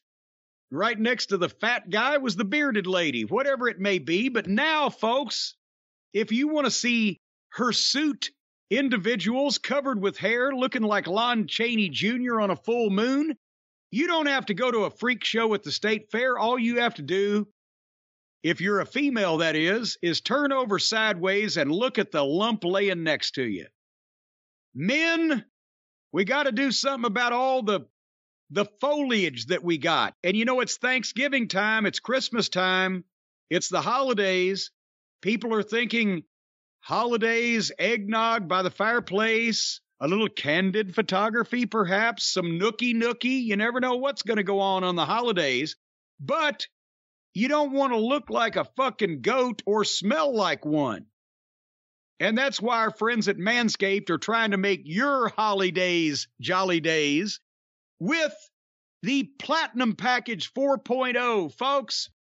You can do your little drummer boy a favor and use the Lawnmower 4.0 to avoid another silent night in the bedroom.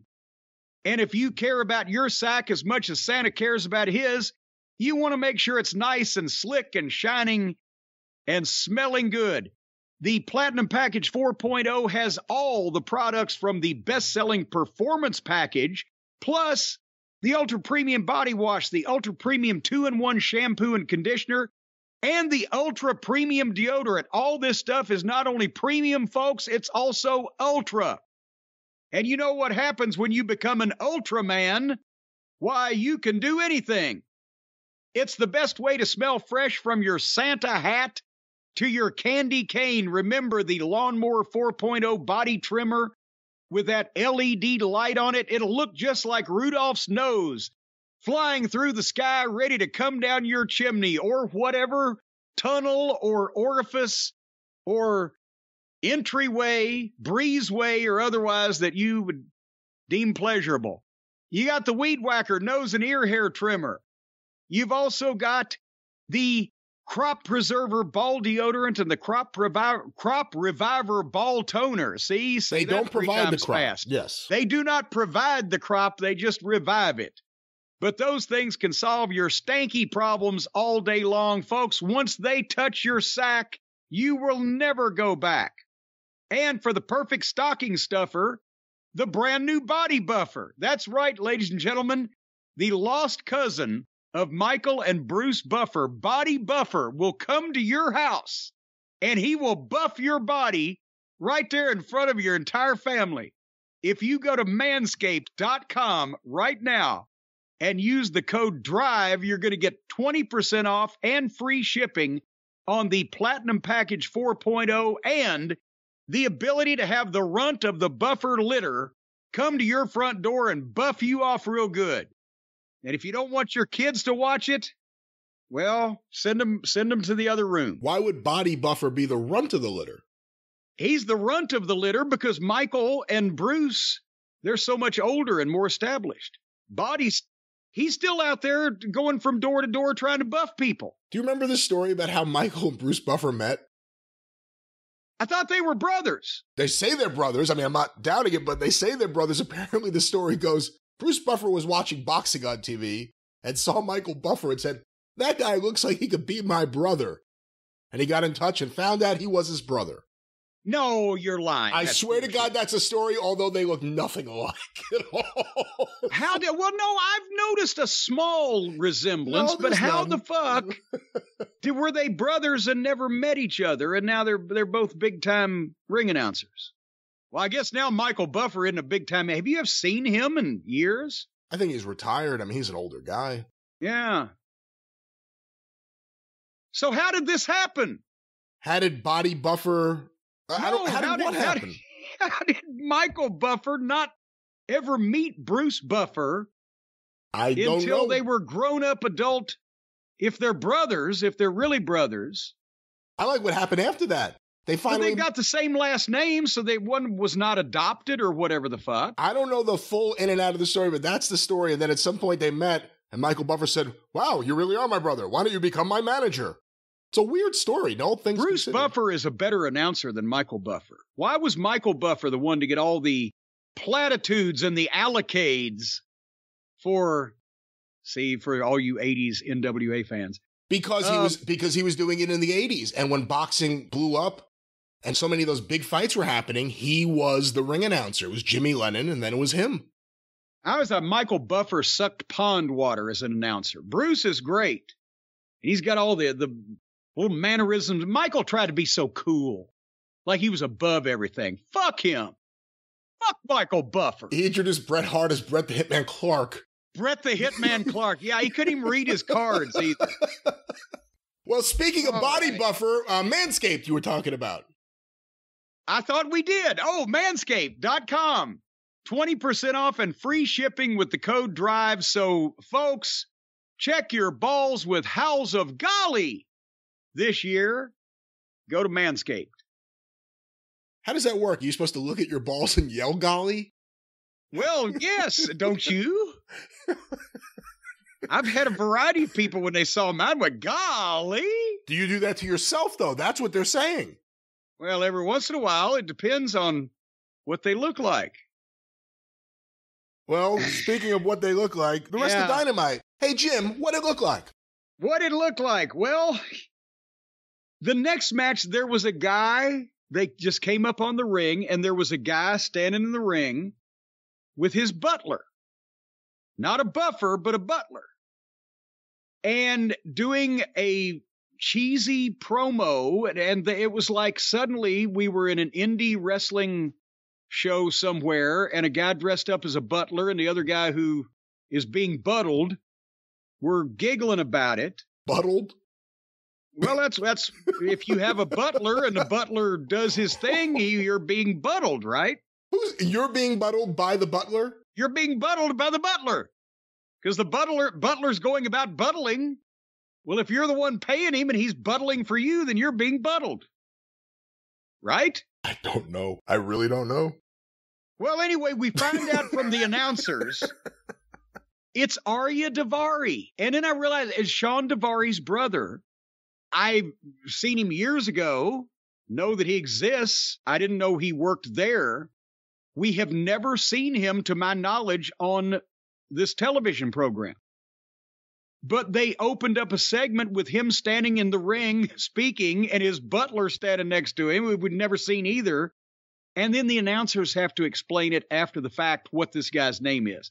That's not good television. And apparently in the open TNT title challenge that Wardlow has put out, Arya is offering Wardlow his butler in exchange for a title or something. There was like a 30 or 40 second promo. And here comes Wardlow and shit cans the butler and beats Arya Daivari flatter than 4 o'clock. And, of course, then here comes Powerhouse Hobbs. His music is playing, and he's coming down to the ring, down the entranceway. And Samoa Joe is at ringside, actually in the ring now, with Wardlow. And as Wardlow is waiting for Hobbs to come down and talking to fucking Hobbs on the microphone, Wardlow says, I'm going to win every title in AEW. And there's Joe standing there, I get with, what is he, the Ring of Honor TV champion or whatever? Yes. So that was such an inflammatory comment that Samoa Joe comes from behind and lays Wardlow out with the fucking belt across the back of the head or whatever the fuck and chokes him out. The camera missed the attack, by the way. The camera had cut back to Hobbs walking down to the ring. And then the announcers go, oh, my God. And then they cut back and there's fucking Wardlow laying there at Joe's feet. So they knew they were going to do it, and they still managed to miss it. And then, again, Samoa Joe has just hit Wardlow, his tag team partner, over the head from behind. They've been a team for 6 weeks. But then Hobbs is standing in the aisleway and telling Joe, I'm going to get you too. So who are we supposed to fucking cheer for here? The butler. The butler did it. Wasn't Arya Daivari the leader of the Trustbusters? Was that him? Okay, now the Trustbusters sounds, were they on Rampage one time? Parker Budrow or Boudreaux, whatever his name is. Parker Budrow? Hey, no show Budrow. So, again, let's recap. Swerve and Lee are about to turn on each other. Joe and Wardlow just did turn. The Firm turned on MJF. The Gun Boys turned on their father. This is in 2 months. I know I'm missing some. So Wardlow, so again, I think you called it Wardlow and Joe to a teenage Mark playing Booker. You team 2 big guys up and then have one turn on the other and then they fight each other. And that's genius. And again, overlooking the fact that no turn ever makes a shit bit of difference on the fucking business, the ratings, ticket sales, pay-per-view, whatever, unless the people cared that those 2 individuals were together to begin with. And you don't make them do that in 6 weeks or 8 weeks. Turns come from longtime partners or longtime friends that suddenly through a championship situation or whatever have to become rivals. There has to be history behind the interaction of the people in one respect or another to make you care that one guy then turns around and stabs the other guy in the back. If they've had 3 TV matches as partners, then have you got the impression that one of these guys is going to name his firstborn son after the other guy? It's mark bullshit by inexperienced people and people that either aren't creative enough for their own good or don't have the knowledge that they pretend to have. You could have done something as simple as, I'm the TV champion of Ring of Honor, who has no TV, and I'm the TNT champion, so I'm the TV champion of AEW. Let's feud.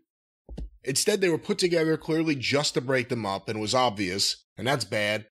But even with that, the idea that Wardlow's doing this promo, and he says, I'm going to go after all the belts, and just that little thing triggers Samoa Joe to turn on him? Oh, God, and now you've gone too far.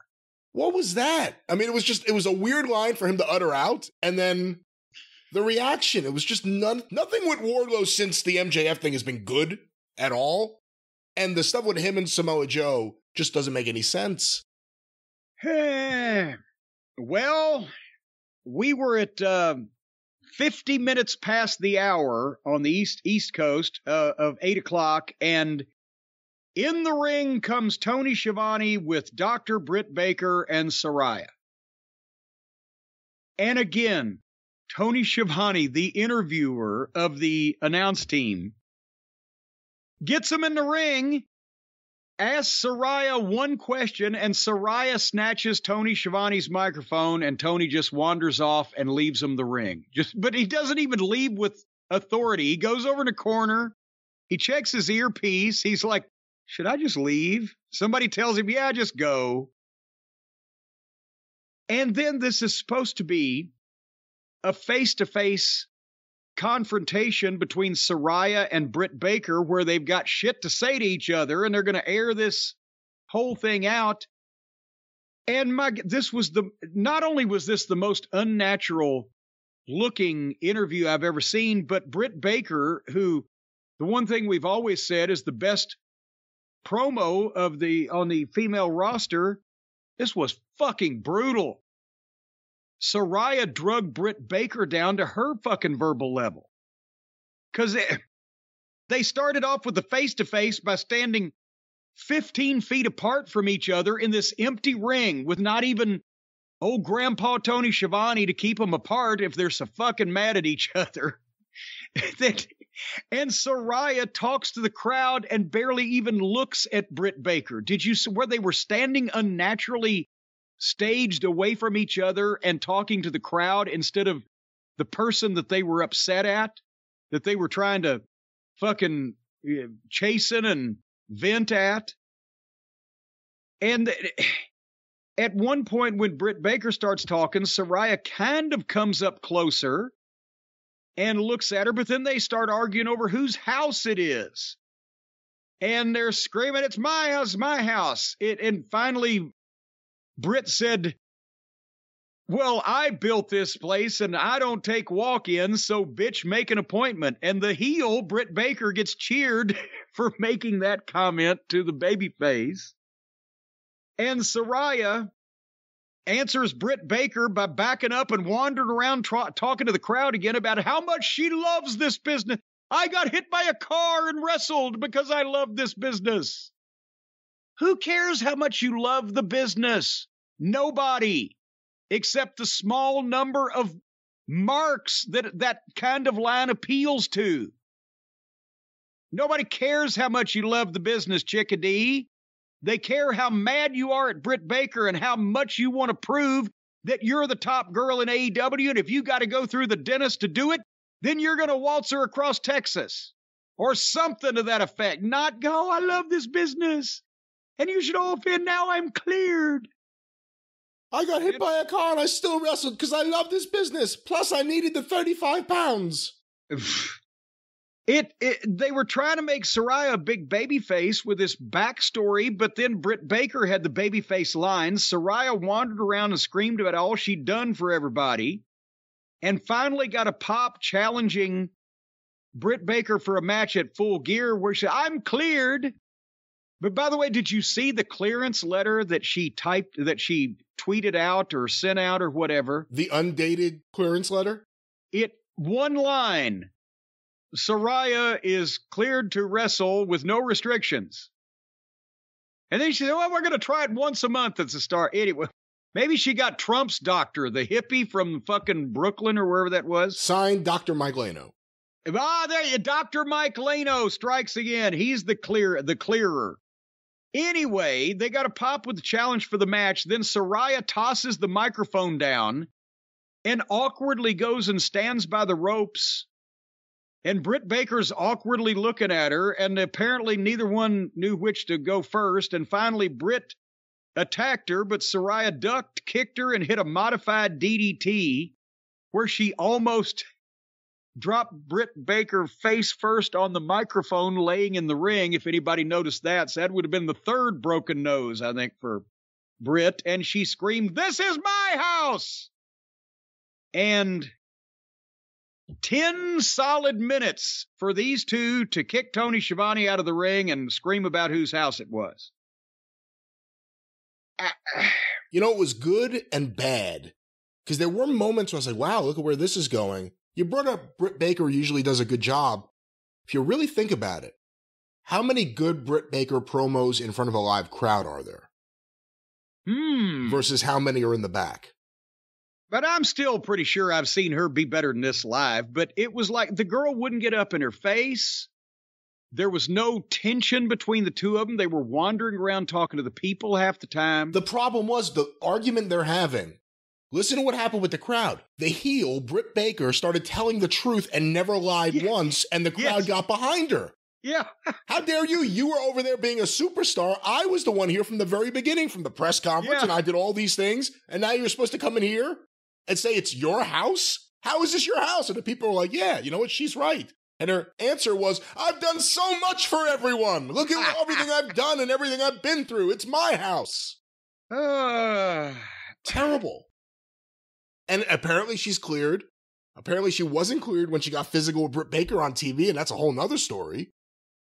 And let's see what happens. Didn't they admit that also? They admitted, well, we weren't supposed to, but we just kind of said, well, let's see what happens. Because remember, they put out a story that Doc Samson cleared her, and I'm thinking, no disrespect to Doc Samson, I don't think that's what he does. Noted orthopedic specialist, Dr. Michael Sampson. I don't think that's his job to clear someone. He saved Lawler from a heart attack. I'm not sure he can fucking fix Saraya's neck. Yeah, and it puts everyone in an uncomfortable position. Let's hope she really is well, and let's see what happens. I mean, the women's division has been a major problem. Let's see if there's anything that happens here with Saraya coming to save this house that'll change that. All righty. Up next, I would have been happy to watch Jay Lethal have a nice wrestling match, but we didn't get to see that. Trent is coming to the ring. Trent of the Best Friends, the Puddin' Gang. I just want to point out to you, because we'll talk about the ratings later, this was the 9 o'clock hour they did this. Yeah, it was. Which is bizarre. Yeah, it was. They tune in at 9 o'clock, and here comes Trent. And Lethal attacks him on the ramp and beats him up and beats him all around ringside and throws him into everything and then rolls him in the ring, and the referee rings the bell to start the match. And Lethal has now been put in a position where he has to attack a job guy from behind to get an advantage. So they have a match. Old Muffin Top Taylor showed up at ringside. That's what I have to say to you. Sanjay and the Pinhead showed up at ringside. To me or to Muffin Top Taylor? To Muffin Top. All right, we'll leave it in the show. And then Danhausen came down, and I mean, it was doomed anyway. Trent's not a bad worker. If I would have said I need somebody to put Jay Lethal over, give him 7 minutes, have a nice match, Lethal over with his finish 1, 2, 3, wouldn't have had a problem booking Trent. The attack beforehand, the miscellaneous comedy figures on the outside, the whole 9 yards. It didn't do anything for Jay Lethal, and Trent is beyond hopeless. So, at that point, Danhausen goes to curse the Pinhead, but that doesn't work, so he punches Sanjay in the nuts, and the Pinhead headbutts Danhausen, and then Lethal beat Trent with his finish. So one of their best talents actually on their roster is surrounded by freaks and comedy bullshit and needs help to beat Trent. But wait, but it gets worse. All. But wait, there's more. So now here comes Tony Schiavone again with a microphone. Why didn't he just pitch him the microphone and say, you do it? I don't want to stand up. But there's Sanjay and Zippy and Lethal are doing a promo on the entranceway. And Sanjay, again, is too over the top. He's screaming. No credibility has ever been given to Sanjay Dutt on this program, that he's a legitimate force or factor in anything. And so he's just screaming, and it's too over the top. And he introduces Jeff Jarrett. Now, the second week in the company, and Jeff Jarrett is now affiliated with all this comedy bullshit by association.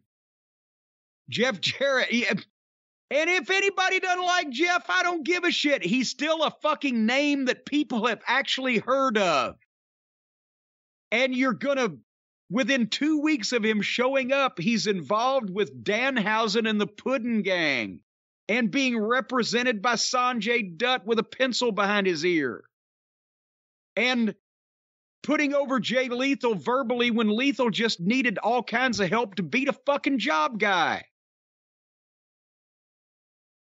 Jeff Jarrett will make no difference in this program, on this screen, here or in this company, if he's associated with anybody here, opponent or friend, except for Jay Lethal. And it may be too late for that because they pretty much buried Lethal. He's a non-entity now, and nobody's going to take him seriously at this point.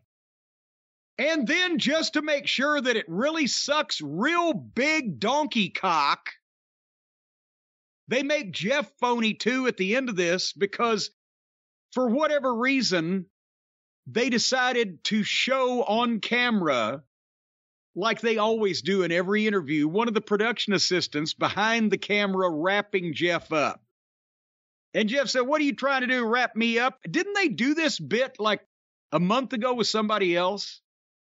And they show the guy on camera wrapping Jeff up, and Jeff draws the guitar back and doesn't even hit him. The guy runs off, and Jeff chases him to ringside, and they go to the break. Phony as a football bat. So what? If he did hire Jeff for an office job, I assume Jeff is like, well, I'll take his fucking guy's money. But he's got to know by now that he will be a complete non-factor as an on-screen talent because this is completely ridiculous. There's not a single thing that could be done to make Jeff Jarrett a factor on air. Fans do not want him in 2022 on this program, especially calling himself the Last Outlaw. All of a sudden, he's dressed in a different way, and he's got his cowboy hat, and he's the Last Outlaw. I don't think he's changing things up. You know what? I don't think anyone wants to see this. And hey, you know what? I don't want to see him on camera either. I want to see him behind the fucking scenes being the head of talent relations to show Tony Khan how to keep the goddamn wrestlers in line. But if they're going to put him on the fucking program, since he is a better wrestler than 85 to 90% of the roster, and since he's a bigger mainstream name than 80% of the fucking roster, do something to get something out of him. I don't think there's that. I mean, that's the thing. I think he drives people away. Oh, come on. I'm serious. If these people will watch this fucking show, they'll watch anything. And Jeff Jarrett could have a better match with any main event talent in this company than any of the other main event talent in this company.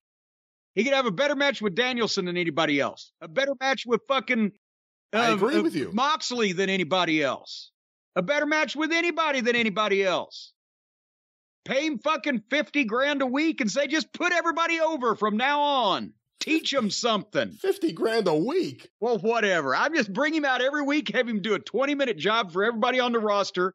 Everybody would pay him for it, and everybody on the fucking roster would be a better wrestler, and they'd have a better match than they'd had in their fucking life. But it's not about the good matches. That's the problem. I think the way Jeff Jarrett's been used over this his show career, isn't about good matches either. They don't ever have any, so let's teach somebody something. I just don't think viewers will accept Jeff Jarrett. I think too much has happened over too long a period of time that as soon as he comes out, the fans that watch all the awful shit in AEW that we hate, like the best friends. I mean, look at what they think of them. They're being used at the 9 o'clock hour. The people who like that shit, even they groan when Jeff Jarrett comes out. But they'll watch anything. You've just proven that. They're watching the best friends. They'll watch it because it's AEW. If they don't like it, they'll watch it to complain about it. People had the same reaction this week that I had last week. As soon as Jeff came out for this thing, it was like WCW and TNA. Yep. And I'm telling you, he ought to be running the office. But instead, they're putting him on TV. Well, if you're going to put him on TV, don't make him a fucking flunky. Try. And I agree with you in terms of his talent in the ring. I don't think he would have the best match with necessarily everyone, but I agree with you about his talent, and he's an upper echelon worker. However, his talent, his value to AEW is behind the scenes in whatever role that is. If they're going to do house shows and have him be a big part of that, that's something he could really help with. But he's not helping the on-air show. I tell you what, that might be the best job in AEW, one behind the scenes where you don't actually have to go out and fucking show your face on that show and admit that you're a part of it. Yeah, did we ever see BJ Whitmer before this week? I think he was in a pull-apart a couple months ago. Okay, Moxley and Regal were in the ring, and Moxley did a promo about MJF. And I'll just say this, if you buy Moxley, this was great. If you don't, it was long and boring and the same fucking thing as always. Did I pretty much describe that? I agree with you for the most part. And I can't stand Moxley as a wrestler or as a promo. I just think he's ridiculous. But with that said, I think this was one of his better promos for a little thing. Instead of doing the usual, I'm going to crush your bones and eat your brain, whatever the fuck he does, he stared at the camera, didn't move his shoulders, just stared at the camera, straight on, and said, I've been to dark places. You think you're rich. I'm a multi-millionaire. Like, because he was looking right in the camera, we never see that. We see him wobbling around the ring, making all these crazy comments, and I thought that made it stand out a little more. I can see that. True. And yes, he has been to a bunch of unsavory places in Cincinnati. So. Is Cincinnati really that bad? No. Well, I mean, there are places you can go to goddamn Hattiesburg, Mississippi and get your fucking guts cut out if you go to the right place at the right time and say the right thing to the right person. But I don't know if it's goddamn Escape from New York level bad up there right now. Anyway, the next match was Jamie Hayter versus Sky Blue. And you like Jamie Hayter so much, and I thought, okay, I'll give this a chance. And within 30 seconds, they were out on the floor running each other into the ring post and then getting right back up. The fucking girls, you can't be posted now and knocked out because the girls don't sell it. So I think Hayter won. Am I correct? Hayter won, and we forgot Sky Blue on our roster because she wasn't on the roster page. Well, I thought, wait a minute. No, there's another Sky. There's Io Sky. That's right. But that's another company. She's part of Kai and Sky. She's part of Kai and Sky. That's right. Well, all these people. So, and apparently now Ricky Starks is on the shit list. I was bumfuzzled at this. Yeah, he liked Punk. Well, that's true. That's right. Son of a bitch. He was one of the people quoted in that article. Yeah, Punk. Big help to me. Well, we go to Officer Bar Brady in the back, and Lance Archer is standing there. He's going to do a promo, and Starks is on his knees beside Lance Archer, and Archer is manhandling him and cutting a promo at the same time, treating Ricky Starks like a small child. And when, from off camera, Starks' arm reaches up like he's going to try to fight back, Archer just reaches down and throws him headfirst into the fucking garage door gimmick and says, I'm going to win this tournament for the title shot, and walks off, and Marvez screams, we need help.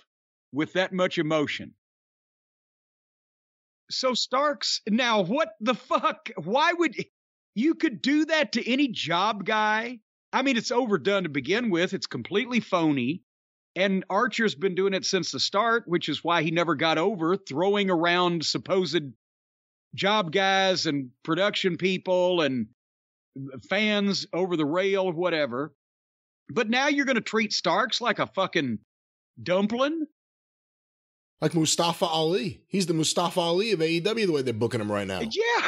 The other night when Brock just fucking pitched him over there. Or was it Lashley? Lashley pitched him over the goddamn deal like a fucking... So... Again, another guy got himself over. Good fiery promos, either as a heel or as a babyface. Turned babyface after the fans started cheering him. Bungled the feud with Hobbs, and now they're using him like this. This is a guy that could have been, I don't want to say a top babyface, but he could really talk. Fans are into him. He's into what he's doing. They could have done so much more with him. You know, and to be honest, since they broke his neck, that was the final moment because they brought him back after a while. I don't know if his neck was good because if you were healthy, there's no reason to only wrestle once every goddamn blue moon. But we never saw him for a long time, and then the whole thing with Hobbs, and now this is maybe he's hurt. We'll give him the benefit of the doubt. They haven't ruined a top talent; they've ruined an injured talent. But even if he's hurt, using him like this with Archer again, Archer hasn't really been around, and even when he was around, we kind of seen his full potential. Wait a minute, he landed on his head too. Yeah, he did it to himself, though. It was him doing a moonsault. Yeah, that's right. Well, yeah, somebody German Starks and broke his neck, whereas he just... Adam Page. Archer did a moon... Yeah, Adam Page broke Ricky Starks' neck, dropping him on his head. Whereas Lance Archer just fell on his own head. A lot of head trauma on the part of the booker. And finally, we come to our main event. 2 out of 3 falls, Bryan Danielson against Sammy Guevara with Ty Meloconti. And, okay, I'll go for 2 out of 3 falls with Bryan Danielson. And Sammy ain't bad when there's a veteran in there to calm him down and keep him from killing everybody. And this was an athletic match. And I don't know whether it kept the ratings or not better than what they've been presenting over the past several weeks. It probably should have Bryan Danielson in the main event. I would think people be interested in that, but it was a match. It's certainly better than a lot of matches they have on this television. I don't know if it's a big old main event, but it was, again, Sammy's a full-fledged heel now, and he still does all of his fancy stuff, but he's more heelish with his personality, but he gets disqualified on purpose in the first fall, rattling Danielson with a chair.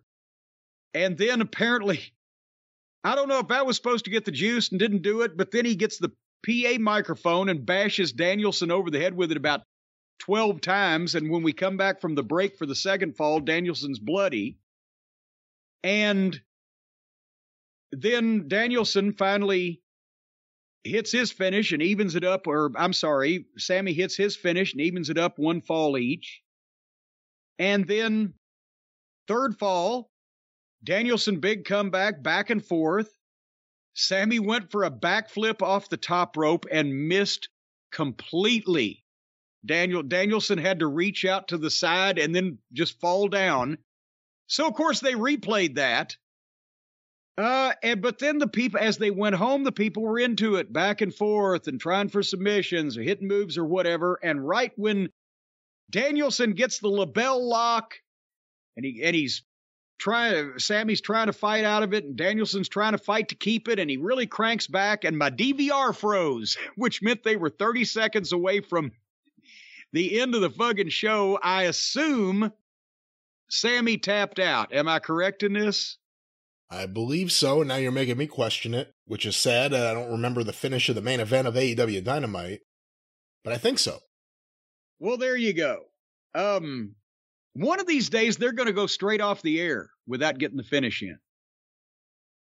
But that was AEW Dynamite. I mean, at this point, Danielson and Sammy is a good match, but I was so fucking depressed from the previous hour and a half that, all right. You want to talk ratings? What are or were the ratings for this fine fiasco that they did the other day? Let me get the overall number. The overall number, 930,000 viewers. Okay, that's a little bit down for their aggregate from last week, but did they start high and end up very low, or was it more flat throughout? It's pretty much anything. I'll put it this way. It's consistent with what's been happening, and it's something that anyone who's been paying attention to what's been happening could have pointed out this is exactly what's going to happen. Started off 1,078,000 viewers for FTR versus the Acclaim. Was it? Yeah, it was FTR versus the Acclaim versus the Guns versus Swerve, right? Or was it? No. Is it 8-man tag? Oh, 8-man tag. FTR and the Acclaimed, versus the Guns and Swerve. 1,078,000. That's the high point. Quarter 2, the end of that match, MJF's promo and the Stokely video, 949,000 viewers. Ouch.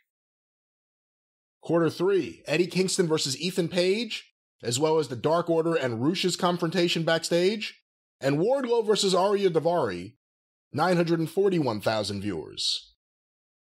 Quarter 4, Samoa Joe turning on Wardlow, and the Saraya Britt Baker face-to-face segment, 955,000 viewers, so they go up for that one. And by the way, there was, I'm sure, interest in what the girls were going to say to each other. Absolutely. I think that's actually one of the few things on this show going into it that people were curious about. Quarter 5, the 9 o'clock hour. Jay Lethal versus Trent Beretta and the Jeff Jarrett promo with Jay Lethal and friends, 912,000 viewers. Quarter 6, Jungle Boy's promo, Moxley's promo, and the Elite's mysterious video, 888,000 viewers. Ouch. By the way, I forgot to mention the Elite video. They show them disappearing in a puff of smoke or in flames from every clip they show, and I'm just wondering if that can be their new gimmick. They just show up, they get introduced, and they disappear in flames. I'll watch that. Always the victims. I think that's the gimmick. But quarter 7, Jim, Jamie Hayter versus Sky Blue, as well as Brian Cage and Dante Martin having a video, and the Lance Archer attack of Ricky Starks, and the beginning of the main event, 854,000 viewers. And finally, the end of the 2 out of 3 fall match, Danielson versus Sammy Guevara, 861,000 viewers. They're driving people away from this show each and every week. People start out, and they say, I've seen enough. Well, I tell you what, I think they need some help. Maybe they've already got help, but I think they need better help. You know what? I think all of us could use a little better help. And folks, by the way, this show, not only this show, this episode, but many of these shows are sponsored by BetterHelp. They are brought to you by the fine folks at BetterHelp so that you can get better help. That's why they are a sponsor of ours.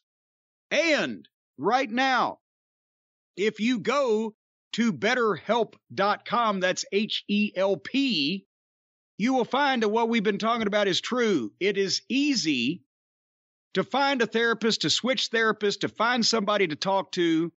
They have not only the largest online therapy service in the world, but they have professionally licensed and vetted therapists that are available 100% online. It's affordable. And whether it's a career change, a new relationship, becoming a parent, any of life's challenges that are hitting you right now, it's normal to feel stuck. It's normal not to be able to figure out what works for you because life doesn't come with a user manual. So they can help you manually. They're very manually dexterous, and they can manually help you learn productive coping skills and figure out the cause of your challenging emotions. So, once again, as the world's largest therapy service, they've matched 3 million people with professional therapists. They can do the same thing for you. You fill out a brief questionnaire to get matched up with somebody. If things don't click, you can switch to a new therapist anytime. No waiting rooms, no traffic. You can learn more and save 10% off your first month's services by going to betterhelp.com/JCE. That's BetterHelp, HELP.com/JCE. Boy, I tell you what, Brad, if you or me came with a user's manual, an instruction booklet, I wonder how many pages we would have in our particular manuals. 18. 18? You figured it out? I've been thinking about it. I want 24. Why? I don't know. It's just an even number. Are you including like a blank page at the end just to even out the pages? Well, that's for notes. Oh, good thought.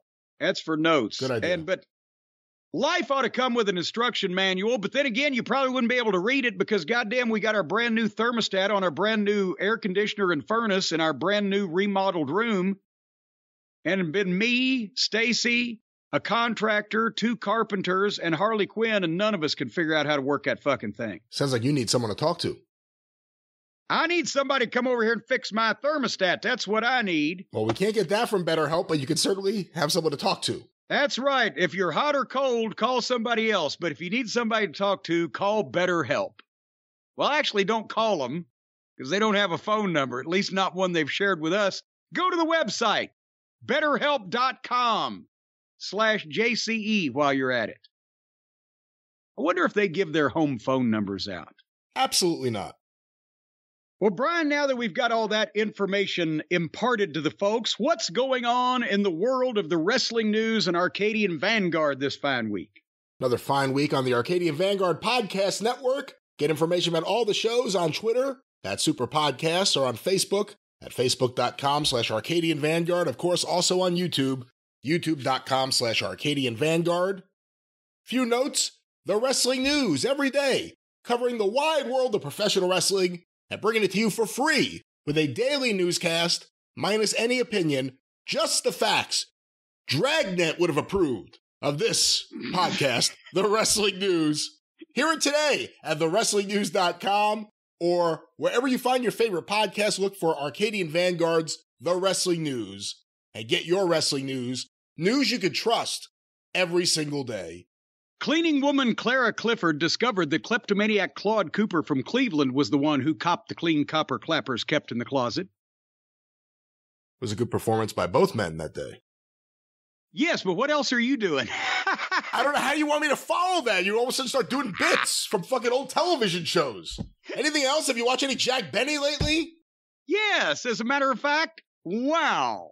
You got the whole Jack Benny thing going in your early press photos, where you have the 3 fingers on your face. Oh, yeah, the whole Jack Benny thing. It was very, very useful to me. Of course, also this week on the Arcadian Vanguard Podcast Network, Shut Up and Wrestle with Brian Solomon. This week's guest, popular 605 Super Podcast guest, Vandal Drummond, Kurt Brown himself. This week on Shut Up and Wrestle, a fun conversation. People have been raving about it. Lots of Dr. Jerry Graham stories. Hear that today. SUAWpod.com. Or look for Shut Up and Wrestle wherever you find your favorite podcasts. And of course, the 605 Super Podcast. I don't even know if I can do this with my throat. The Mothership! There are so many people in the house with no idea what just happened. Go through the archive today at 605pod.com. Available wherever you find your favorite podcast. Something in the works. Stay tuned. But the 605 Super Podcast, the Mothership. Well, speaking of mothers, it's time to get down to the mother of them all. The big Smackdown event. The highest rated wrestling program in the world today still left. Smackdown. And I saw the ratings over it. They're down to like 2.1 or 2 million people. So did you ever think, Brian, that we would get to the point where the highest rated wrestling program in the world, 2 million people, on network television?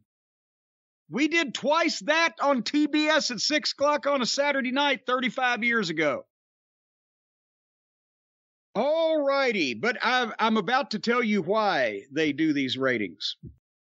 Because the opening contest on this past week's SmackDown for the Tag Team Championship was the Usos against the New Day. Never before seen We've never had any interaction between. Is this the only thing they ever do? We figured out there's 4 teams. If you throw in the brawling, battling brutes and the shushers, these 4 teams interact with each other every fucking week for 30 minutes. And this time they were fighting over who the longest reigning tag team champions would be, because Usos have got 483 or 484 days. Remember when that would have meant something? Think about this. How many title defenses in 484 days have the Usos had versus how many title defenses any tag team champions would have had in the course of a year in the 60s, 70s, 80s, even 90s? Is this because now somebody's going to say, well, the pandemic, they started running house shows again about a year ago, right? Or maybe a little more. But even still, these guys are working 3 or 4 days a week. And if that. So shouldn't there be an asterisk beside these records saying, well, actually, when Demolition were champions for 400 days or whatever, they had 482 title defenses, counting TV tapings and double shows on Sundays. I don't know. Usos and New Day, 30 minutes later, it was over. What'd you think? I think I'm not watching the New Day. I can't stand them. So I didn't watch this. And we're trying to watch SmackDown. At least it's not 3 hours like Raw, right? But they won't let us. After that match, Roman and the rest of the bloodline congratulated the Usos and then said, now we need to handle my business tonight. And we didn't see Roman again for about an hour and 15 minutes. The next match was Shaky Nakamura against Pablo Escobar. And they went about 2 minutes and went to the break. And then they came back, and it's Nakamura and Escobar. And finally, Escobar won with a sloppy what the fuck off the top rope. And we were 50 minutes into the, what, are you coughing? Are you choking? The sloppy what the fuck off the top rope got me. Well, that's the technical term for it, the sloppy what the fuck. Because I don't know actually what the fuck, but it was sloppy. 50 minutes into the program, those two things. A Veterans Day package, which was one of the highlights of the program. And Vince, that stuff meant a lot to Vince, by the way. Really, seriously, not bullshit. Martin Luther King Day, Veterans Day, things like that where he could, do packages or recognize people or show patriotism or whatever. That really did mean a lot to Vince. So they're still doing stuff like that. Then, LA Knight is in the back, and he's doing a heck of a promo because he can talk, and he's got the confidence, and he's back as himself now. I mean, Max Dupree came out looking like a beaten puppy because he knew it was bad, and he knew it wasn't him. And he, even with all the oomph he's got, he couldn't bring himself, right? Now he's fine, but he's distracted by a video on the screen behind him in their little set, and he turns around and turns back around and comes face to face with Bray Wyatt. And Bray Wyatt speaks to LA Knight and says a bunch of stuff. But again, Brian, I think you'll testify for me. He never actually came to a point, but it sounded good while he was saying it. And then LA Knight said, why don't you go back to your romper room and play with your puppets and stick them wherever gives you pleasure? Good line. It's LA Knight's game. And then Bray Wyatt just headbutted LA Knight and walked off. Killed the whole thing because that was phony. And are they going to be working with each other now? And I have a feeling I know who'd be doing that job this quick in Bray Wyatt's return. I don't know. Then they had a number 1 contenders match. A 6-way girls match for the number one contender spot with no disqualification. Lazy booking. Liv Morgan versus Raquel Gonzalez Rodriguez Mascaras versus Lacey Evans versus Xia Li versus Cruella DeVille versus Shotzi Blackheart with her tank. And obviously, normally, I would not watch this. But you, Brian Last. I begged you to watch it. I really did. And I'm trying to get you to remind me now why I like you. Why are we friends? What have I done to you to just... It was like a wrestling school battle royal. Because it was a 6-way the whole time. Most of the work looked like shit. They fought on the floor more than in the ring. At points, a lot of the girls would disappear for long stretches, so two could do something, then they come back at odd, just like the guys. And it went on forever. And at one point, finally going home, Raquel set up a table on the floor at ringside, then got up on the stairs that they had put next to the table. Then it looked like she was trying to pick Cruella up for a power bomb, but she had positioned a table on the floor and then got up on the steps and had her back to the table. So she wasn't going to be able to power bomb Cruella on anything. And she had just turned her back on what she herself had just set up. And the reason for that, obviously, was because so she could be turned the other way, so she could catch little Liv Morgan, the little pixie, the little sprite that she is, coming off the barricade railing with a crossbody so they'd all go through the table. Except that Liv didn't make it all the way to Raquel for the crossbody. Raquel caught enough of Liv's weight to drag her forward. Cruella got lost in the shuffle and just crumpled to the floor, and everybody fell down to the floor and missed the fucking table. And the only Raquel we've liked in the past, and she's got something, but this was a goddamn mess. Liv Morgan is irredeemable, as we've mentioned. Xia Li, Xia Li's great. I love Xia Li, and it always looks like she's ready to kill someone, and I think she almost is. Well, and it looks like she is, yeah. Cruella, love her look. Not sure about her work. Shotzi, the tank, the green hair, a hat on a hat. She's got 18 gimmicks. Lacey Evans, out of this whole match, Lacey Evans can work, can talk, was given an inexplicable build by Vince, then was canceled off the show as soon as Vince was gone, and has been in hiding, I assume, because they would bring her back and just let her be a wrestler and get over somehow, because goddamn, she got size, she's got everything. And the only girl that really has anything and everything in this match got beat by Shotzi's shitty DDT. So Lacey Evans, remember you said last week, which one was worse? They were burying one person or burying Lacey Evans. I said, they're not burying Lacey Evans because she ain't on television. And that's the best thing after what she's done. Get her off TV, bring her back. So now they bring her back to actually bury her on television. And give her credit. Just like we said with Austin Theory, if this is indeed what they're doing, she looks great every time she's out there. She looks better than she ever did before.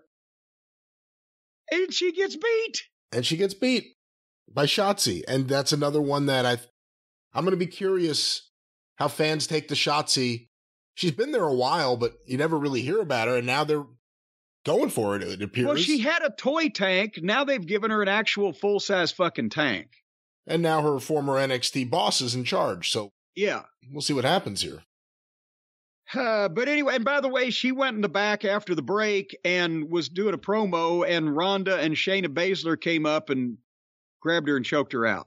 So see, Rhonda and Shayna as the bully girls, I believe completely. I can believe that. But I don't know if you put a fucking girl that ain't over over in a match to get her a title shot, and then within 5 to 7 minutes, choke her out and leave her laying. Couldn't they wait until next week? I don't know. Just a thought. Remember Jinder Mahal? Jinder Mahal. Yes, we haven't. Yeah, well, when was the last time we saw him? I don't know, and I didn't look when he was available for me to see, but he's back. And they're going to have the SmackDown World Cup tournament. A lot of tournaments, too, going on. And he wants to win the World Cup and the Intercontinental title. He came out and said, I want to be the Intercontinental Champion. It's nice for you to set your sights low, Jinder, because you ain't going to make that either. Because then here came Braun Strongman, or Braun Strowman, whatever his fucking name is. And... And they had somewhat of a match. And here's the thing. Everybody is Braun, Mr. Strongman, he's in the news lately, as we mentioned at the top of the program. Another guy, not because of what he's doing on television, but because of behind the scenes. Because now everybody is saying he has nuclear molten magma level heat with the locker room, with all the guys, because he keeps tweeting. What was it he tweeted last week? Yeah, all these flippy floppy guys doing their flips and everything, and then the strong man comes in and makes all the money or some shit. And the criticism may be valid, but the source is not. Because, yes, we talk about all these guys doing too many flips now to slow down. And they're actually, while I'm on this subject, it's more interesting than SmackDown. There was a piece on Twitter, while it lasts, this morning that I saw that said, well, a lot of guys didn't like CM Punk in the AEW locker room because as soon as he came in, he started giving them advice and telling them to slow down and telling Tony how things should go. And, well, how dare he say all that? And they didn't want to listen. So somebody was, if you're a fucking college professor and you walk into goddamn romper room and you see that the nursery school teachers are teaching the kids the wrong way to behave, you might think, well, maybe I can help out and nip it in the bud early so these 6 and 7-year-olds or 5-year-olds or whatever they are don't get any bad habits. But those 5-year-olds know too much, and they don't want to listen to that college professor. Well, it's the same thing here. Yes, all of you flippy floppy fucks ought to slow the fuck down and extend your lives and careers and make the business a little more credible again instead of your goddamn cheerleading routines. But of all the people who have the fucking experience, power, pull, cachet, or opinion in this industry to say that, Braun Strongman is not one of them. And no wonder they don't want to hear it from him. He's a big, jacked up fucking meathead that wandered into wrestling. And just like a lot of other big, jacked up meatheads that have wandered into wrestling over the last 100 years, he was overpaid and overpushed because of his size. And also because of Vince McMahon's fascination with giants.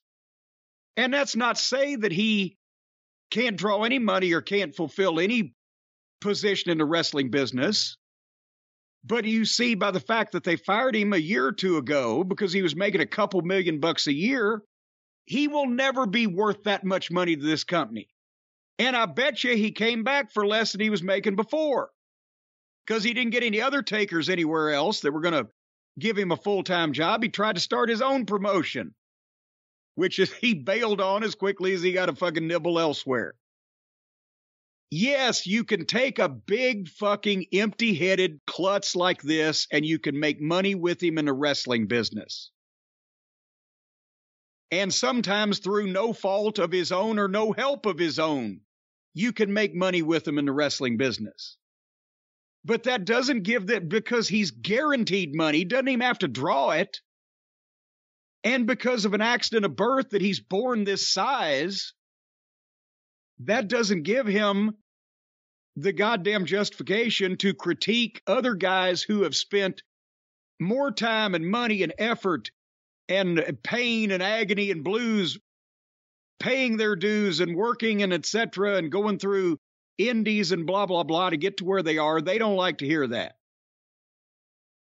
If it's Bret Hart telling them something, they ought to listen. Braun Strongman.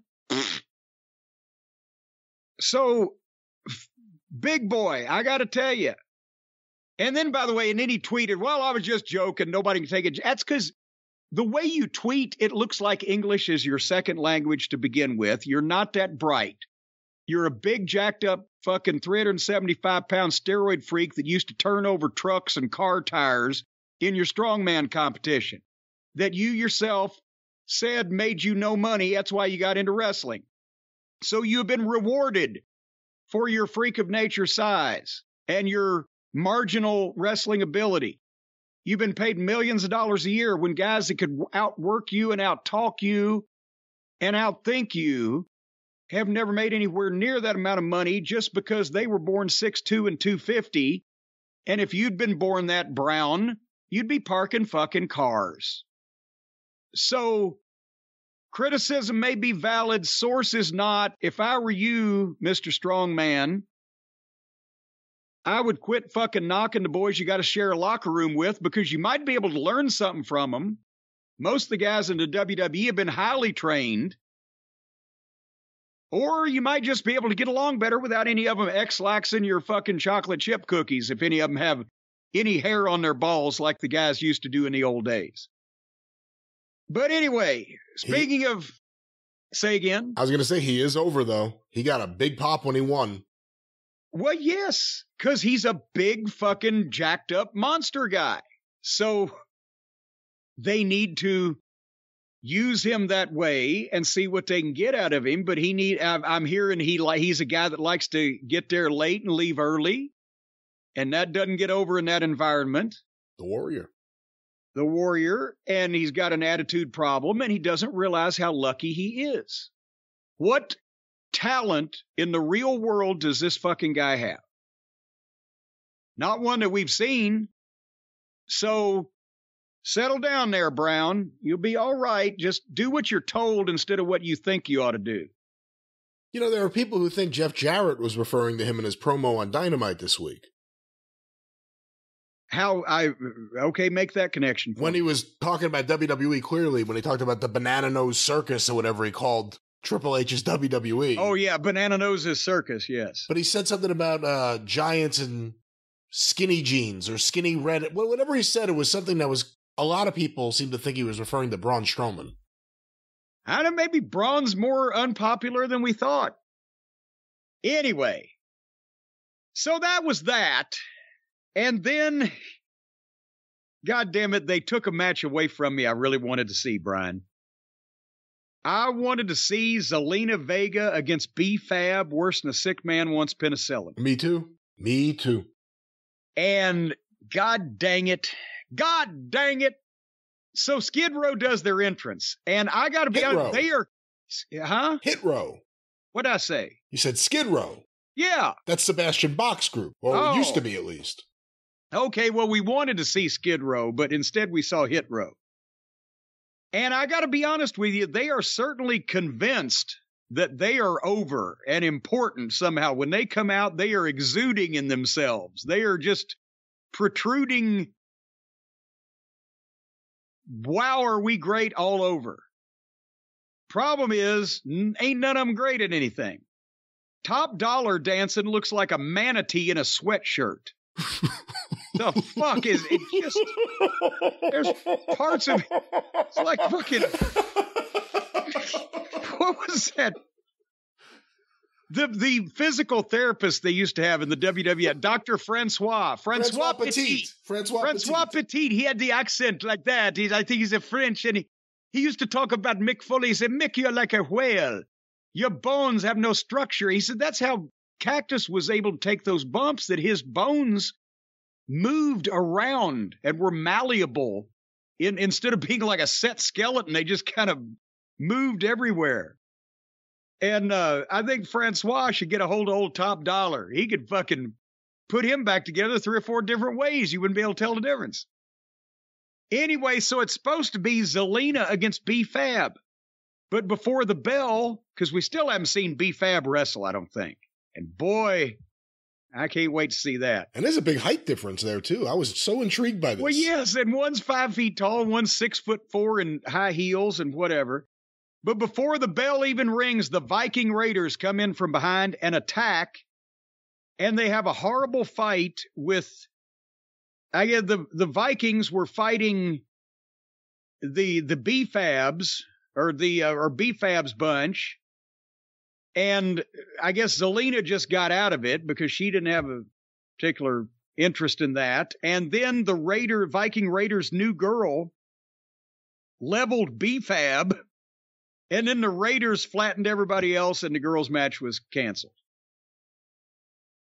Oh, boy.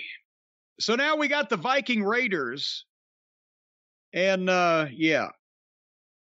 I love those guys as a heel tag team before they went to the WWF and were made comedy figures and then fucking Vikings and or Raiders. They ought to be the Oakland Raiders. Are you ready for the main event, Brian, of SmackDown? Oh, of course. Who wouldn't be? Well, that was it. As far as a match, Zelina Vega versus B-Fab was the last match booked on the SmackDown. This is network television. As usual, because they have no matches that interest anybody, and they make the ones that they do have completely unimportant and skippable by only doing 2 minutes and going to a break and blah, blah, blah. The main event on this week's SmackDown is the Bloodline in-ring promo with Roman Reigns and Paul Heyman, because we saw the Usos at the top of the program for half a fucking hour. So now they're going to come back out with Roman and Solo and Heyman. No Sammy. No Sammy. That's another thing. No Sammy. And by the time that, honestly, they walk to the ring, the entrance is so long, and by the time that Roman milks Acknowledge Me, there's 8 minutes left on the fucking air before they've done anything. And Heyman opened it up and put the Usos over and blistered New Day a bit, and then Roman takes the microphone, and it looked like he was about to acknowledge the Usos and their momentous occasion when here comes from the entranceway, I'm not shitting you, Ridge and Butch. And they interrupt. And we didn't come alone, we brought backup. And here comes Sheamus. Goddamn, this is like Bobo Brazil and the Sheik, only they did live events across the country for 30 years that weren't televised. They didn't do it every week on fucking TV.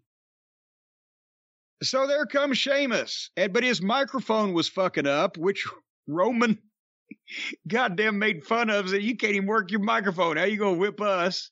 People laughed at that because it was funny. He handled it well. He had to address it somehow. Yeah. And so the Brawling Brutes just get in the ring and everybody gets started fighting except Roman just watches. And then when the Usos and Solo take over, here comes Drew McIntyre. Well, we've never seen these guys interact with each other before. Drew McIntyre again. They got 150 people on the roster. We see 12 every 2-hour program. He has a big fight with Solo. Roman gets on Drew. Then it's Sheamus and Roman, and everybody's back up.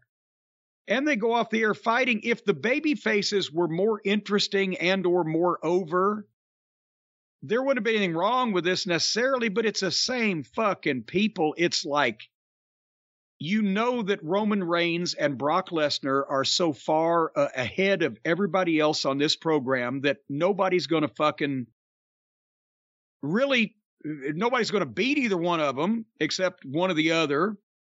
Nobody's going to touch them. Maybe Bobby Lashley, you can put that in there. Logan Paul with an asterisk. He probably won't wrestle for another 6 months. He's already hurt himself. And everybody else, it's these goofy gimmicks and these, bad names and these clownish outfits all interacting with each other at the same level, and nobody gives a shit. And this is from the company that used to have more stars than there were in the heavens. Just like MGM. And they need stars right now. Randy Orton's out. Who knows if and when he'll come back. Cody Rhodes out. I think every estimate was it'll be at least until early next year before he can come back, maybe January at the most optimistic. Hey, the most fun, most interesting horse race next year may not be the Kentucky Derby. It may be CM Punk and or Cody Rhodes to the finish line at the Royal Rumble. Very interesting. We'll see. We'll see if he can get out of that AEW contract. We don't know what's going on there, but... Oh, I have a feeling if Punk just says, well, my lawyer will be in contact with you unless you give me a few $1 million and I'll be on my way. I have a feeling that'll be the dissertation on that one. But if that happens, that's a while away. So we're talking about there's 3 potential main eventers who are not in the picture right now. Austin Theory. I don't know, 2 months. Royal Rumble's in 2 months. Austin Theory's a guy that needs to be elevated, and they seem to be doing it, and then they've just beaten the shit out of him over and over and made him look like a putz. So, I mean, I don't know. They need Orton. They need Cody. They need Punk. And I mean, I would say they need Theory. They need him for the future, but right now he's completely meaningless. He started to mean something. They've backed up on that, but it's still, Theory is the best raw in-ring talent for the future amongst all of them, Cody, Punk, etc., because he's the youngest. He's got all that way to go, but they need stars now. They need names now. They need experienced veterans that are seen as top-level talent by the fans now, and they have very few of them now. If you're WWE, do you have the same value on Wardlow now than you did a year ago? Well, yes, because here's the thing. Right now, Wardlow does not mean what he meant a year ago in AEW. He doesn't mean anywhere near it because he was red hot a year, 9 months, whatever the time frame was. And now it's blah. They've killed him like they've killed off a lot of the other folks that got over on their own with their booking. But the WWE doesn't look at whether a guy is over now. The WWE looks at that guy and what they can do with him in their program in the future. And I would think that they would be confident that they could do, my God, this is not even making a compliment, but that they could do a better job of pushing Wardlow as a single superstar than AEW has. I don't even think that's even in question. But so they're not going to worry about how the guy's previous employer has bungled the fucking job. They like that guy. They like that talent and what they can do with him. So I would think they would still be interested. It wouldn't be as big of a shock right now if he left AEW and joined WWE because he's not as over in his current environment. And the big shock comes when somebody really over in their current environment suddenly jumps somewhere else. Well, this wouldn't be a case of that, but if you were WWE, would you be interested in Nick Aldis? I think I would, yes. Not only for the fact that he's still in shape and he's proven that he can work and carries himself well, doesn't have bad habits outside the ring that a lot of people have, but also Europe and the United Kingdom and etc., that's still an important market for the WWE, much more important than AEW. Because they actually go there, the WWE. They run stadium shows there. So you can only get so much out of Drew and Sheamus. We need another jolly old Englishman or somebody from that part of the world. Is that what he is, a jolly old Englishman? Jolly old Englishman. All right. Then he's set up naturally for a feud with the Brawling Brutes. There you go. Who gets the Dickens Cup? Is there anyone else out there that you can think of? Someone who the contract may come up in the next year or two? I mean, beyond an MJF, because we've discussed that over and over again. But who else is out there that you think WWE could grab? I mean, Braun Breaker's in the system, but he's still down there for some reason.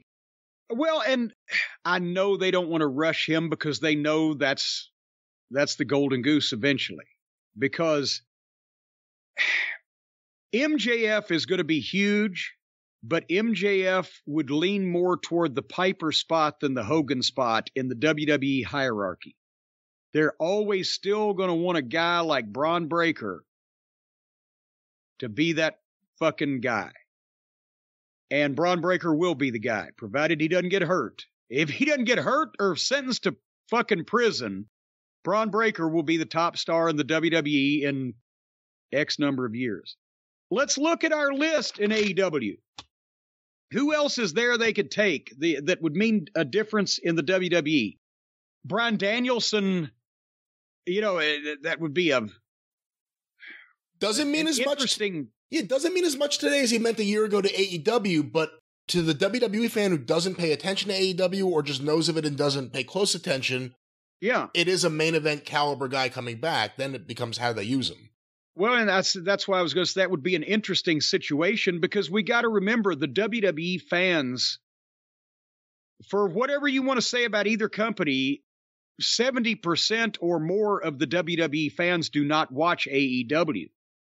So they might just think, remember when, who was it? Somebody saw him in the airport, Kurt Angle, when he was with TNA. He said, "What are you doing now that you quit wrestling?"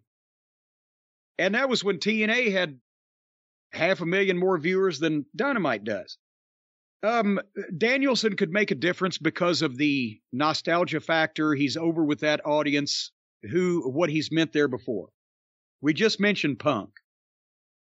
Moxley, would Moxley make a difference if he went back to the WWE? I mean, I know he wouldn't, because he won't get to play with his felon friends, and they probably don't want him except for the other company not to have him, because he's obviously a pain in the ass creatively. But what did Moxley mean as a single, as an individual in the WWE before he left? I think Moxley could mean something. And again, I'm not a big Moxley fan, and I would think if he was in the WWE, he wouldn't be able to get away with as much stuff as he has in AEW, but he is still a member of the Shield. So you still have someone who is a natural setup for a feud with Roman or Rollins at any point until they retire. So for that reason, there's something there. All right, and we mentioned Wardlow. He would prosper there. Miro. Is Miro still in AEW? Soon as he straightened up and became an ass-kicking beast, he disappeared. And then we heard, oh no, he's just acting. And then the thing he acted in came out and he still hasn't come back. Yeah, apparently they're shooting fucking Roots again. It's a multi-part series. He would work in the WWE. He wouldn't be a top guy, but he would work. And then, after that, Claudio just left. There's guys that would work on the roster in the WWE. The Gunn boys at some point in the future. Billy Gunn already has. Darby Allin, no. That would never... The size issue could not be overcome, I don't think. And also, well, hold on. I'm sorry to interrupt you, but same thing with Rey Mysterio, people said. And I know they're not the same wrestler, but the size issue comes into play. If WWE treated him the way they treated Rey Mysterio when he first came in, he is something special. Even though he has this small size, he uses it as a weapon. You don't think they can make it work? Okay, but hold on here. Boy, this is one case I wish we weren't doing radio and actually had video. You look at a publicity picture of Rey Mysterio physically, body-wise, from his days in, say, the late 90s in WCW and early 2000s in WWF. And then you look at Darby Allin's physique today.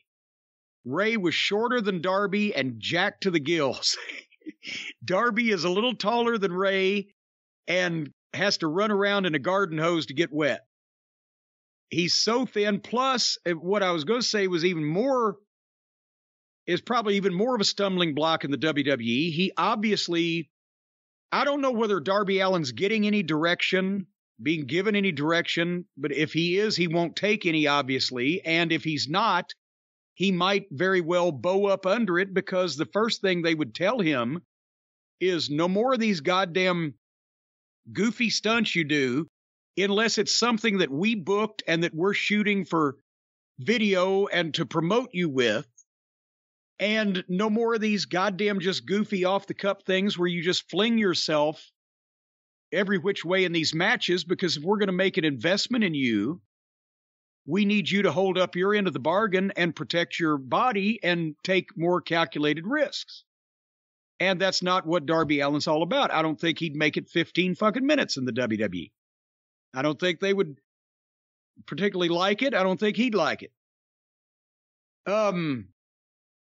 Again, Powerhouse Hobbs, they would take him He would not be a main event guy, but they could certainly do better with him than what's been done.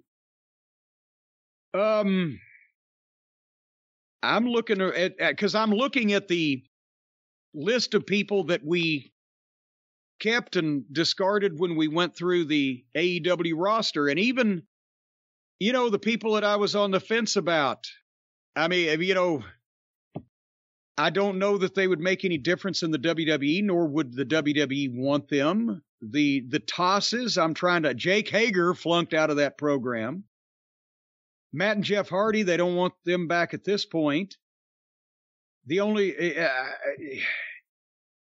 I don't see anything. And then the joke crew, no, the only one that's even ever been out of the joke crew in that system was Colt Cabana, and he flunked out of developmental.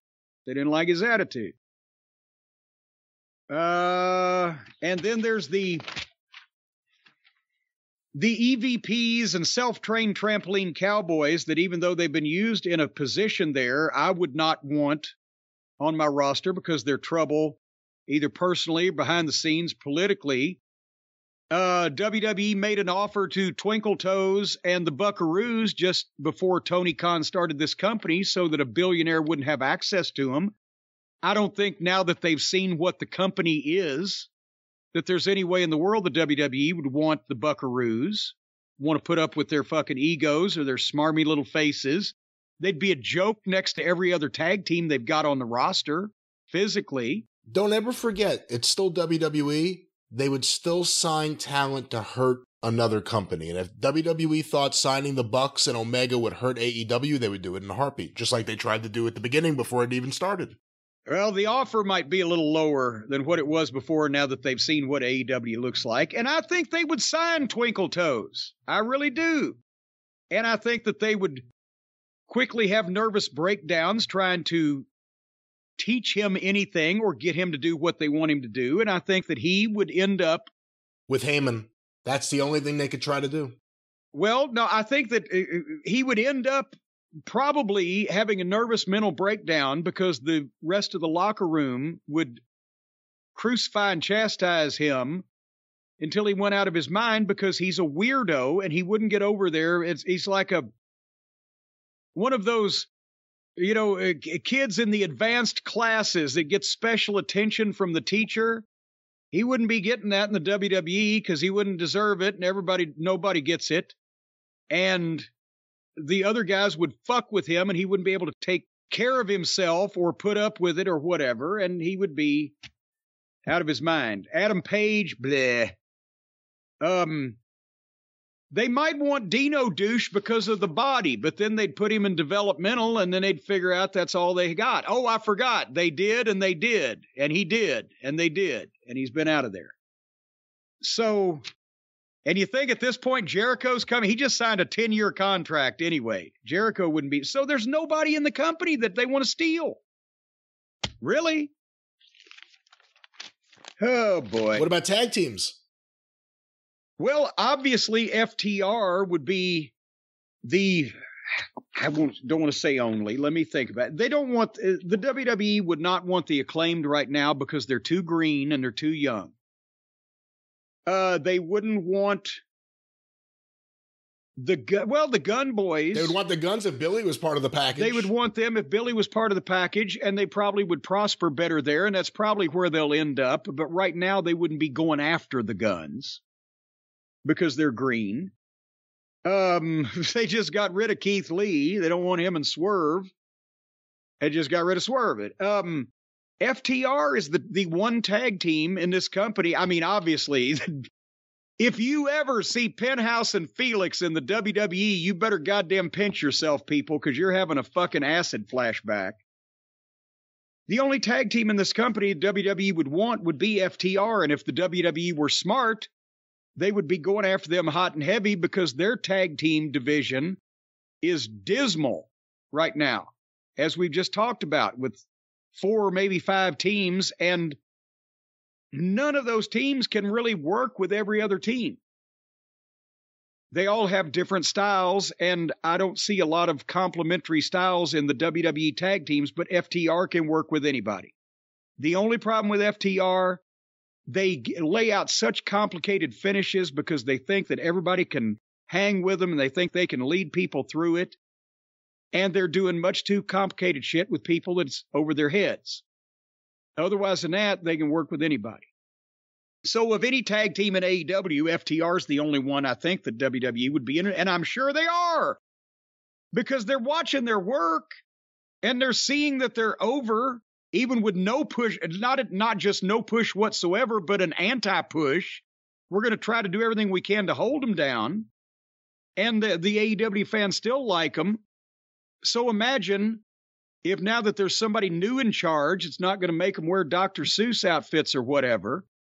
And the WWE audience is 3 times at minimum what the AEW audience is.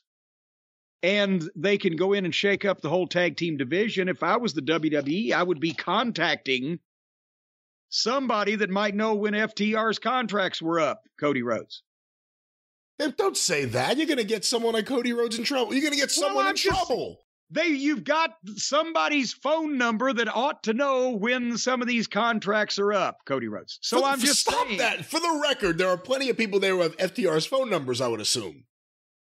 Well, but a lot of people might not have been involved in high-level espionage in the AEW business office, Cody Rhodes, and know when some of these contracts are up, or what some people are mad at, or who some people are mad at, and how some people feel mistreated, and kind of things to say to appeal to those people who have been mistreated and held down and pissed off by other people's actions. Brandy Rhodes. I'm just saying. Anyway. All right, we'll see what happens. But what was that? That was just, I guess, a talk about what potential main eventers... That was just a talk about what we were talking about. No, but it's an interesting look at what potential people there are for WWE to plug in, because there are people that feel like dead weight on the roster, people that feel like they've been there forever.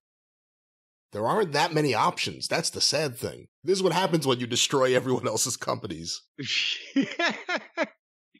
And then you're left with nothing. Nada.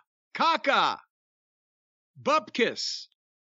Alrighty, speaking of nada and caca and bupkis, are we done here? Yes. Folks, we are going to definitely try on the next program to have more entertaining conversation, but we're getting no fucking help whatsoever from these wrestling promotions. I think next week we need to talk about movies or something. Well, of course, on the drive-thru, we'll get help from the listeners. It'll be their questions.